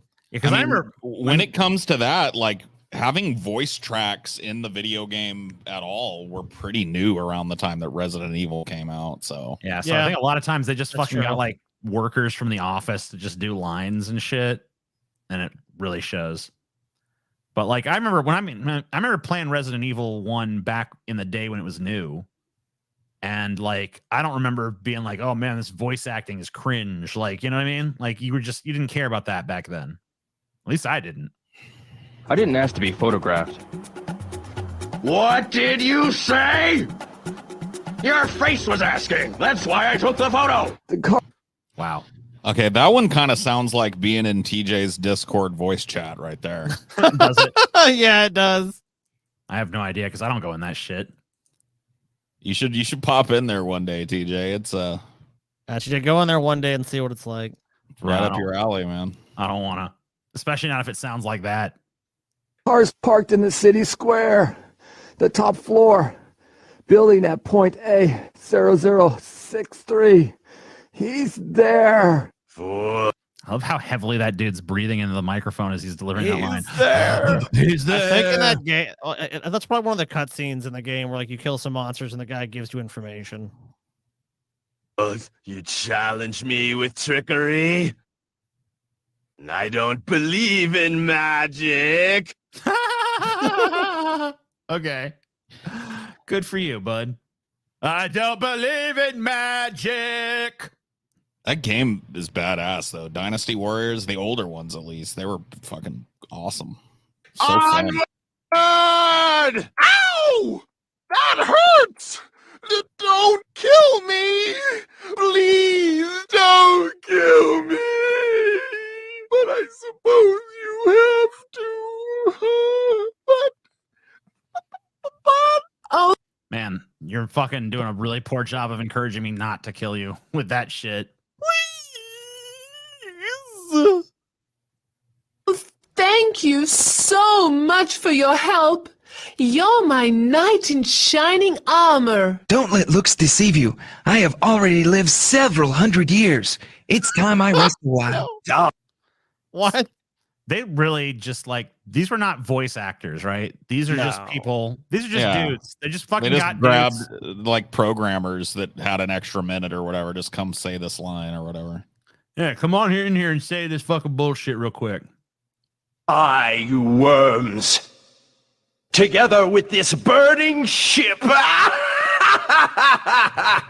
this one's badass, dude. I don't know what's wrong with that one. That's fucking great. You like that one? I like There's that one. no way I'm using this until I find out how it works. Oh no, something's coming. Oh no, he's going to explode. Whoa. Oh, damn. All right. By the way, the Shining Force series, amazing. That one Love Shining The Force. Sega Saturn. Tim Curry Red Alert scene is pretty funny as well. Yeah. I don't know if I ever played Shining Force 3. I played 1 and 2 though. Now bear my Arctic blast. Oh God. Now fear my Arctic blast. Wow. A fabulous blast. Did it. We deactivated the bomb. Yay. You shall die by my arrows. Your arrows are like you, weak and twisted. I fear them. Not. Oh God. Oh man, that's the bottom of the barrel. That's some 90s ass bullshit right there. I'm so glad there's no more not. It was funny in Wayne's World and then never again. So you know. Leave me alone. It's men like you that are ruining this world. Oh, forgotten gods of ancient times. As revenge for my wife, my daughter, and myself, I will eliminate you. James, go and prevent the confusion in the city. Wow. Damn. Brimming over. Why is Trump on this cover? That's fucking Trump right there. He's the fucking leader of the squad in Final Zone 2. Dude, Trump looks pretty badass in Final Zone 2, you know? Dude, this was a fucking badass underrated system too, dude. The TurboGrafx 16. Oh yeah? Yeah, dude. That's what you should have done in the beginning. It's like that dude, like the line was like he couldn't find the next part of it for a second, and they just left in the long, awkward pause. That's what you should have done. In the beginning. In the beginning. I eat guys like you for breakfast. I believe it. You sound like right. you eat grape nuts for breakfast, motherfucker. Shut up. All right. I'd be unstoppable in this baby. I guess those three were no match for you.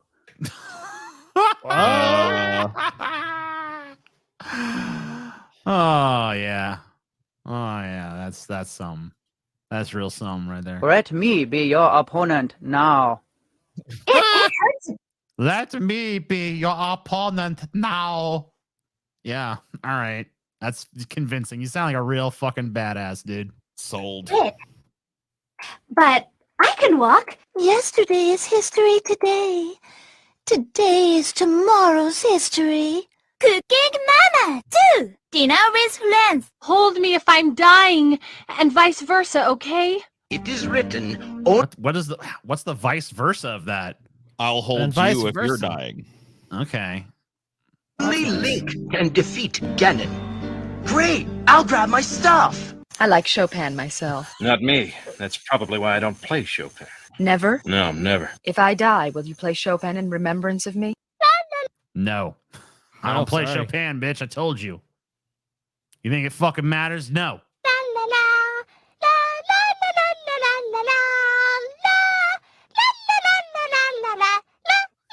Now I think I've That's fucking awesome. got my head around this different dimensions business, but how do I get back to Tokyo? What are you saying, Lean? I should be the one saying that. I wanted to release you from those wings that torment you so. Get back to your area. By dawn, the god of destruction will be unleashed.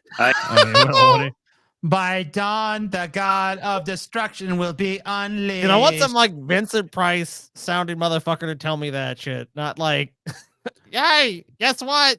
The god of destruction is coming. Like, Who's that's the lame. guys? We need someone with some gravitas to deliver these lines. Who has the toughest voice here? That's probably me. Many moons ago, some guy was suspected by security CFZ FurryCon of stashing weed in his room, but in actuality, he just never showered and was covering his stench with deodorant when going out. Okay. I guess this means we can forget about using the elevator. Maybe not. Tom left a message. He wrote it on the floor in his own blood. What? How does that mean you can use the elevator? Man, these guys this should be like a newscaster because he delivered fucking that line without like any emotion at all. It's like, he wrote the message in blood on the floor before he died. In his blood? Way to go, kid. Please forgive my late arrival. No, you have done well.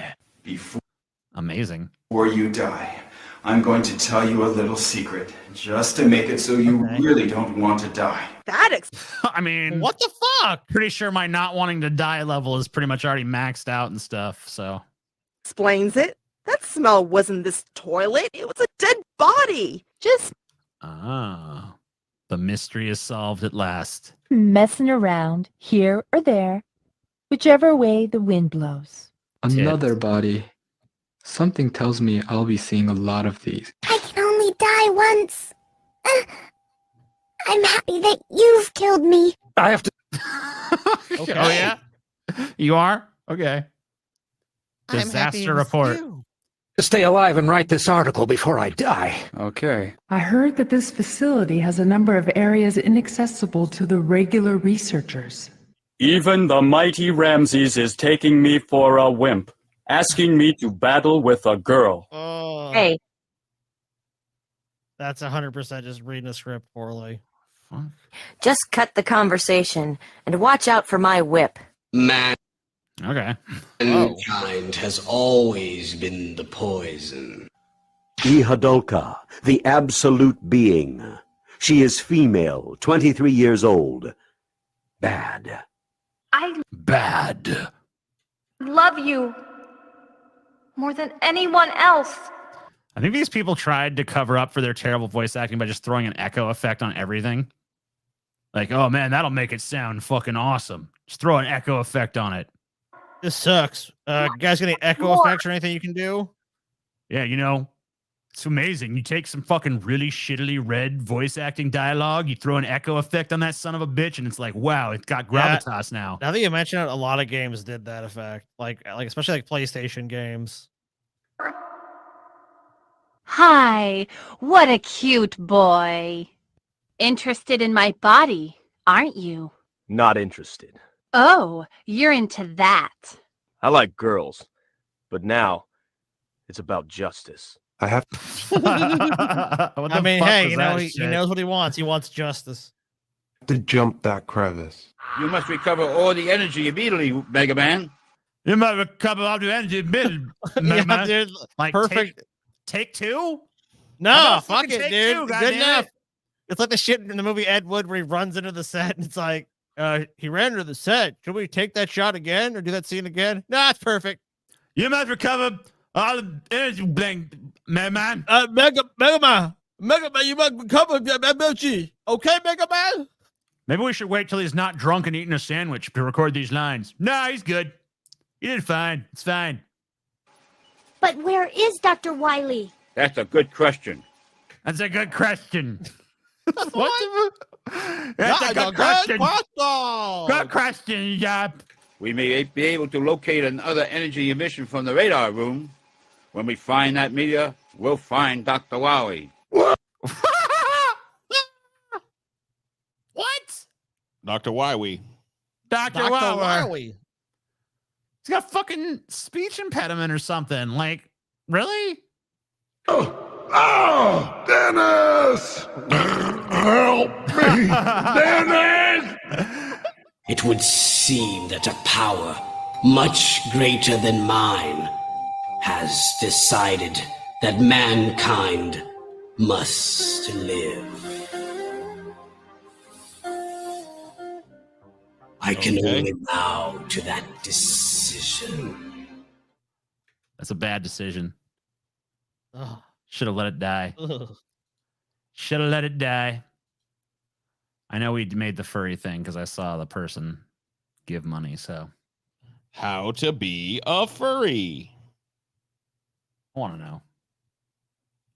Far away from the 900, Scotty? I'm about to find out. Let's see.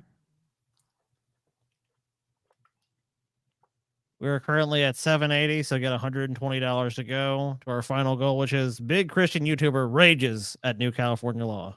Okay. I got to read for this one, too. It's always a shit show, god damn it. The furry fandom is a large, inclusive community based on the love of anthropomorphic animals. These are animals that talk, walk on two legs, and behave like both animals and humans. If you want to celebrate your fanship, isn't it supposed to be fandom? What's this fanship bullshit? Your fanship, sir. That's not a fucking word. Don't invent new words. Fanship? And express yourself creatively as a furry. Welcome aboard. I mean, from what we saw, like a lot of their shit's really not all that creative. Even like the most expensive fursuits mostly look kind of like shitty. They just look like mascots, man. I'm just so sick of them all just looking like fucking mascots. I mean, look, we saw a lot of them, and we haven't been impressed. Maybe when we do the gauntlet, we're going to see something that really impresses us. But so far, I got to be honest with you guys. Just nothing really to write home about. Nothing to be really like exuberant in praise for. Yeah. If you want to celebrate your fanship and express yourself creatively, welcome aboard. Once you develop your fursona, start interacting with other furries online and in real life through conventions and local meetup groups. Explore your creative interests and see how they tie into the furry community, whether it means creating fan art or fursuiting. Remember, you don't need a fursuit to be a furry. And in fact, you're probably better off without one because they look really bad. Most importantly, focus on having fun with your furry. We're trying to save you guys, we're trying to save you guys money. I mean, look, if it says here how to be one, you don't have to have the fursuit, I love how right consecutively we have hashtag stop furry hate and furries need to be burned with fire. Obviously, look, this is a polarizing issue. I mean, there's people that dislike furries, that's fine. But then there's obviously the more wiser people that are asking, why are you spending money on this fursuit? Especially when it doesn't look good. Things you should know. First of all, you don't need a fursona or fursuit to be a furry. Anyone can be a furry as long as they like anthropomorphic animals. The furry community is generally very accepting and diverse, and there's a large population of LGBTQ plus individuals within the fandom. There's also Nazis, though. Or all the Nazi. Remember the Nazi furries? So yeah. Oh, that's true. The fuck, you know, let's man? not sugarcoat it, right? There've been fucking several Nazi furries at this point. There's nothing wrong with being a furry. It's not inappropriate or dangerous. In fact, it's a very healthy and fun way to express yourself. So you guys need to shut the fuck up. Is it though? Is it? And look, you know, I don't know. You're sitting there, you're just like, man, you know what? I'd be better off as a weird fox thing. Bam. Yeah. I mean, some people obviously have had that thought process. Like, All right. if I could be a cute little fox thing, then that's what I want to be with my life. I want to do. Yeah, fascists. So, method number 1, Scotty, joining the furry community. So, first of all, you make the choice to become part of the furry community. In order to become a furry, you don't have to pass an entry test or get permission from anyone else. I don't? Yeah, you just do it, Scotty. You don't have to fucking, you don't need Wow. no one.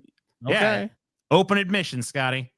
The decision to become a furry, Scotty, if you become a furry, you should become a fucking platypus. I'm convinced of that. No, I me as well. I mean, look, you know, there's things that have happened in my life. I mean, Because I have yet to see one I don't fucking talk about it right now. platypus. I've yet to see one fucking platypus furry. I'll be honest with you.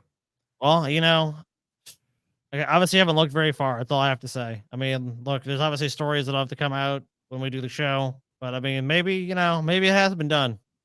The decision to become a furry is completely up to you. Whether you've been interested in furry-related things for a while, or you're totally new to the community, feel free to proclaim yourself furry whenever and however you'd like. I can think of a few places you probably shouldn't. Like, you probably shouldn't do that at like a fucking, you know, like an iron skillet full of truckers or something. Like, hey, everybody, just want you to know I'm a furry. I want Why everybody not? to know that. Wait, truckers are not accepting people, TJ? Yeah, I mean, not usually. Usually pretty fucking Wow. racist. I think that's and all that shit. Unfounded stereotype. TJ. Am I stereotyping truckers right now? I'm sorry. Yeah, I bet you those truckers are probably like, me too, brother. Yeah, me too, man. I'm And they both get into their fucking rigs, dude, and they have a fucking like a furry little party, dude. You want to go back in my rig and yiff, friend? Yeah, I mean, they might, dude. You don't know, TJ. Open yourself to the possibilities of life, man. Put on my wolf mask. We can go yiffing back of my truck. I wear a dino mask. Wow, I ain't yiffed with a dino mask before. I never whiff with no dino, man. Put it on.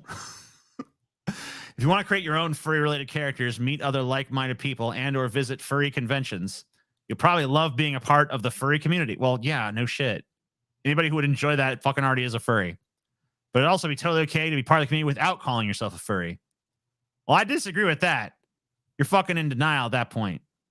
If you don't have a strong interest in anthropomorphic animals but still want to join the community, wait, why? Why would anybody be like, yeah, I don't really like what this community is all about, but you know what? I still just inexplicably want to fucking be a part of it anyway. Maybe you're lonely. I guess. Maybe just like, they might accept me. People aren't automatically furries if they happen to like anthropomorphic animals. They get to choose for themselves. Why? This seems like a really stupid fucking community if they're just letting people in that aren't even fucking one of them. It's like, yeah, I'm part of the chess community.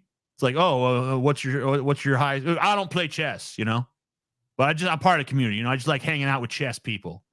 This is what I'm into. Like, why? If you don't fucking share the interest, don't fucking join a group based on a fucking shared interest. Yeah, I'm really just not interested in what you guys have going on here, but I'm desperate for attention, so why not?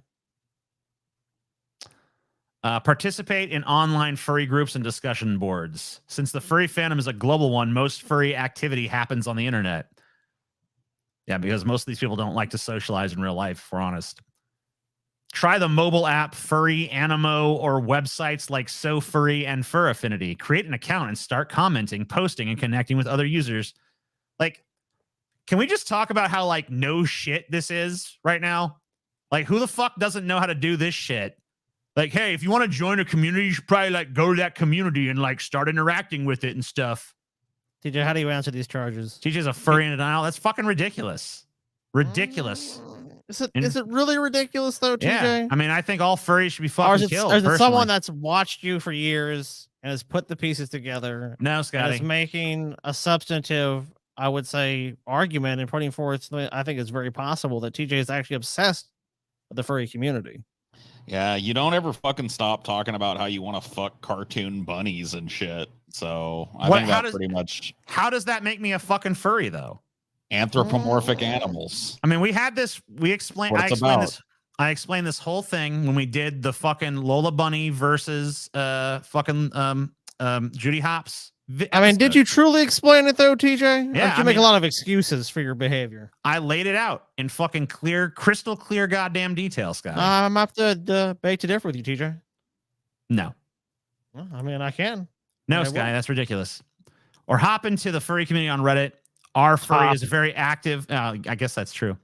Very active subreddit. Easy to get involved with that shit. Look for furry Discord service. Like no fucking shit. The easiest way to join any community is to go to the places where that community is. Like, who needs to be told this? Who's so fucking dumb that they need this kind of fucking direction? You know? Like, I just don't understand. Well, it's a guide for how to join this community, TJ. But who what the do you fuck think they're needs going to it? do? Who the fuck needs it? Who's like, man, I wish I could be a furry, but like, I just don't know how to do it. Like, I just don't know how. There's people that might be confused about how to do that, TJ, how to get into that community. So this is giving them a starting point to meet like-minded people, to expand their connection with people in these communities and adjacent to them. TJ, you said even people that are not super interested, maybe that's how they become fully interested in becoming a furry. I see. I mean, you don't know. Make and share furry fan art and other creative work. Explore your furry fanship. I hate this word fanship. Is anyone else bothered by the fucking existence supposedly of this fucking word? Because I've always heard the word fandom used. Well, fandom is the whole group. Fanship is your particular membership of that group. I've always just used that interchangeably with fandom. Like my fandom. So now you're telling me like fandom only applies to the group and fanship is like your personal fandom or whatever the fuck. When you say the furry fandom, you're talking about everybody that's, the whole furry community. Okay. But fanship is just you specifically. Or fanhood could work too, Johnny. You're right. But yeah, no, fanship works. Oh, fanhood. I hate it. Try writing fan fiction, creating music, making video animations, vlogging, illustrating fan art, performing your furry persona. Don't try performing your furry persona because we saw a bunch of that on TikTok and it pretty much all universally sucked. Please stop that. And that what we watched, by the way, was not even like a cringe compilation. It was supposed to be like a positive fucking compilation. Like that was supposed to be fucking entertaining and good. And it fucking wasn't. It was really fucking horrible. It was clip after clip of people in really bad fursuits, like really usually just masks. Every once in a while you'd see like a tail or something. And then they would play like 3 seconds of a fucking popular song sped up and dance to it badly. And that was the whole content. Dude, we should do this. Meet up at the Old Timers Grocery in Bastrop. As poor folks. Bastrop, boy. It was poor folks. You're right. Bastrop, Louisiana meetup. Don't be afraid to share your work. Other furries be very welcoming and supportive. Consider taking your creative work to an in-person event. Here's the $ thing. Take on requests, trades, or commissions to share your creative work. These are great ways to help. All right, and speaking of money, TJ, we're $93 away. And when this is over with, that's it. So this number 4 step is really just how to exploit the furry community. This isn't even about how to be part of it. This is how to make money off those fuckers. I mean, look, there's money to be made there. Is there not a little niche market that you I guess so. I mean, look, if you can draw some fucking furry art or some shit, I mean, maybe you can make some money. I love how even in this fucking drawing where they're trying to romanticize this shit, these fucking fur costumes look terrible, especially this one over here. I mean, look at this fucking thing. They're hideous. Like, this fucking looks awful. Awful. Attend a furry convention to meet other furries in person. Connecting online can be great, but there's nothing quite like meeting other furries in real life and seeing some of the media creators that you admire. So I know, Paul, you actually fucking told this on the last show, but people here might not have been there, but you were at a anime convention once and there was a furry there, right? There were a lot of furries there. So there's like a lot of crossover there. A huge amount of crossover. Yeah, there were tons of them. In one particular instance, you talked about a furry taking off their hood or whatever the fuck, the mask, the head. Yeah, I don't know what you call it, but yeah, I went to one of those. I went to a I don't know what you call it. Like they've got little seminars or whatever. Yeah. and it was pretty packed. And one of these fur things ended up sitting next to me and cracked the seal on that fursuit, and it was like straight up death came fucking wheezing out of that thing, dude. It was horrible in there. It was like chemical warfare, basically. It smelled like Gruyere cheese in there, dude. It was fucked. Yeah, so I mean, imagine that multiplied many hundreds of times. I don't even want to imagine it. That would be the. It would be a biological attack if furries all went to a convention and then had it like synchronized to where they could pull off their fucking fur helmets at the same time. You would clear that fucking place out. All right, we're gonna look at method number 2 now. We skipped a whole bunch of stuff in this, but fuck it. Who cares? This is method number 2: crafting a fursona. All right. Oh. Choose an animal species to base your fursona on. Fursonas. A platypus. What about you, Paul? What fursona are you going to craft? I already said I'm an octopus. Oh, you're an octopus? Why are you an octopus? Because I have fucking 8 arms. I don't know. What do you want? I want a reason. I'm smart. I can unscrew a jar lid. So can an octopus. There's been times in furry conventions where someone actually defecated on the floor. Did they get kicked out, or was it just like, we understand, brother? TJ literally wrote furry porn. I'm just, because I exploit you guys for money, that makes me one of you? No. Oh, yeah, that's true. TJ does have furry porn art out there. Yeah, he does. And he's gonna claim he's not a furry, though. Give me a fucking break, TJ. So wait, if I was to make a movie, like a movie like The Terminator, does that mean I'm a fucking cyborg? No. No, it means you have an affinity for cyborgs. I mean, not necessarily. Maybe I just realized that there's fucking money in that. Come on. I mean, normally, TJ, look, that might be a fair argument if we did not have past statements made by you. What? Like what? Yeah, like what? I'm gonna give you a perfect example, TJ. Like, we've had many conversations, and you had mentioned to me. I mean, just look at this, just my personal accounting of how much you admire people who are able to live that lifestyle to the fullest and to be able to express themselves as people. Now you're just making shit up. I never fucking look, that's not true at all, TJ. I think you've always had an obsession with these kind of things. You've had an obsession with certain characters. I mean, when you were a child, what was it, Lola Bunny? I mean, you wanted to have sex with her. I mean, like, I think yours is more of a sexual nature. But yeah, 100%, TJ. I think you endorse this lifestyle, and I think you're trying to hide something because you're ashamed. Because, for years you made fun of people like this, TJ. And I think slowly it kind of dawned on you, you made fun of them because they were able to express themselves and to be themselves openly. Well, you had to hide your fursona from the world. See, I'm just going to tell you this once. That's absolutely fucking ridiculous. It's not ridiculous. That's one of the most idiotic things I've ever heard in my life, Scotty. Well, I mean, I'm sorry you feel that way, TJ, but look, the truth is sometimes shocking and hurtful to people. But then they can, when they accept that truth, TJ, and they process it, go through that pain of the denial that they're in for so many years, they can ultimately. People are starting to openly fantasize about Paul getting fucking railed by a bunch of furries, dude. Goose Juice is like, oh yeah, and then Paul's not taking again and again. Yeah. That's why I need the 8 arms to fight off all the furries trying to fuck me. To ward them all off. By the way, if you are a furry in here, you should buy my comic. No, true. I'll TJ, just bring I know how to hide defend anymore. myself against that, dude. I'll just bring a rolled up newspaper to the fucking furry con. Bad. Bad furry. They're mostly dogs, so it's fine. Imagine the sweet stink of that train. Pick out colors that make your fursona unique. They don't, though. Almost all of these fucking fursonas look the goddamn same. They all use pretty much the same fucking color palette. None of this shit looks fucking interesting, really. I mean, like, I can't believe TJ's trying to deny he's a furry. Jerks off to furry porn. Check.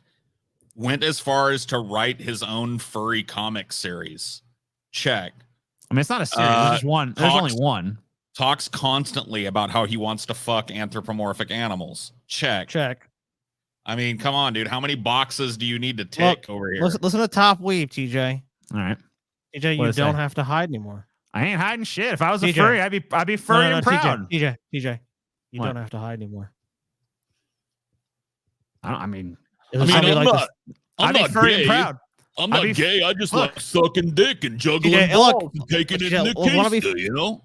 I want to be fair to you, TJ. Hey, what's up? I think we're trying to be. And look, this episode we said we didn't want to attack you a bunch. At least Paul didn't. I mean, I kind of agree with that, TJ. But I think you have to acknowledge.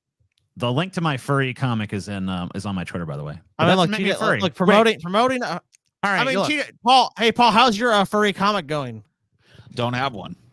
Oh shit! How's mine going? I don't have one. Just because you guys aren't in. I mean, you guys aren't in on that money, so that's just stupid of you. Like, if I was you guys, I'd be publishing. I mean, I made a bunch of money on Actually, it. for the sake of transparency, how much money did you make off of it? About fucking $2 million. $2 million. Wow. $2 million fucking dollars, Scotty. It's okay. $2 million fucking dollars. Were you? So did you write the story, TJ? I'm assuming you didn't draw it. You wrote the story, right? Yeah. So how did you come up with the idea for the comic? I mean, I just fucking thought to myself, what would these idiot fucking furries buy? And I fucking just wrote that. You know? How would one put themselves in the mindset of a furry, TJ? I don't know. Almost like you are one. I mean, so you can get so well in the psychology. It's almost like, I mean, like, dude, they don't really have much minds to speak of, all right? They're just a bunch of idiots fucking running around in fursuits. Well, you only insult yourself with saying this. I'm just telling you. I think, TJ, would you like to tell the audience something right now? Tell them what? What am I telling them? Would you like to tell them, what's going on in your head, TJ? And would you like to admit to something? Yeah, I'd like to tell them to fucking go to my Twitter because you can buy it from the link at the pinned tweet. That's all good and well, TJ, but commissioning an NSFW furry comic is so free. No, it's not. Not if you're planning to sell it.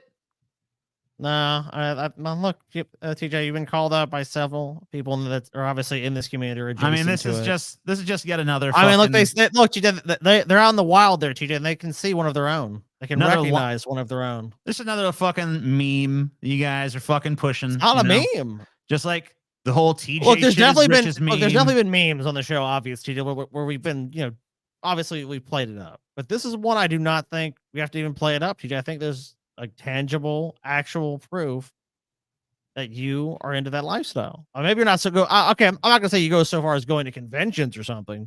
But obviously, I think you have an interest in it. I ain't been to one goddamn furry convention.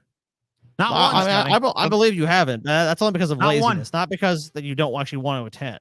He's afraid that he's gonna go there and not be able to repress his fucking furriness. That's why. You avoid it because you're afraid you're going to just be absorbed into the hive, dude. All the furries in here have sniffed your butt and they recognize one of their pack, TJ. That's because you're trying to force this fucking meme, and they're always going to go along with the goddamn meme. And not trying to force anything. We're taking a rational and critical view of reality. We're looking at the available facts and evidence, TJ. We're carefully examining them. We're talking to people outside, independent of this group here. And we're getting similar opinions back, TJ. We're just actually trying to acknowledge what reality is here. You're TJ shat his fursuit. I have never shat my fursuit, guys. I don't think TJ has a fursuit, but if he did, he would shit it though. Let's be honest. I have not shat my fucking fursuit, dude. It's bullshit. He just said my fursuit. So shit. I mean, if I had one, right. If you had one. If I was, obviously I don't very have suspicious a language, TJ. Very telling. But if I did have a fursuit, I would not have shat it. All right. That's true. I think the chat is on this matter. Chat is completely rational and logical. I'm gonna tell you this right now. If I had a fursuit, I would fucking treat it respectfully. All right. It would be my second skin. I would fucking love and cherish it. I would not fucking shit in it. All right. So I can't even. If you have an accident, I mean, if I had that, you can't help accidents, right? Can you imagine the fucking reek that would come out of a corked up TJ fursuit that he's been wearing all day, dude? Oh man! I mean, I would say that would be fucking pretty rank.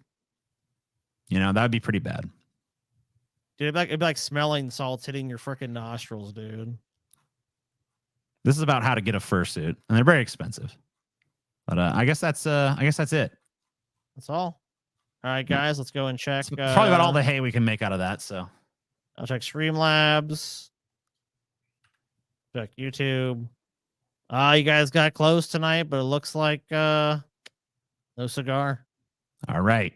See y'all motherfuckers later. We're gonna be on. It was still a short show, even though we made most of our goals. We just fucking kind of cruised through them, I guess. But that happens sometimes. All right, so we will see you guys over on Sloppy Seconds in about fucking 5 minutes or so. Peace out. Bye.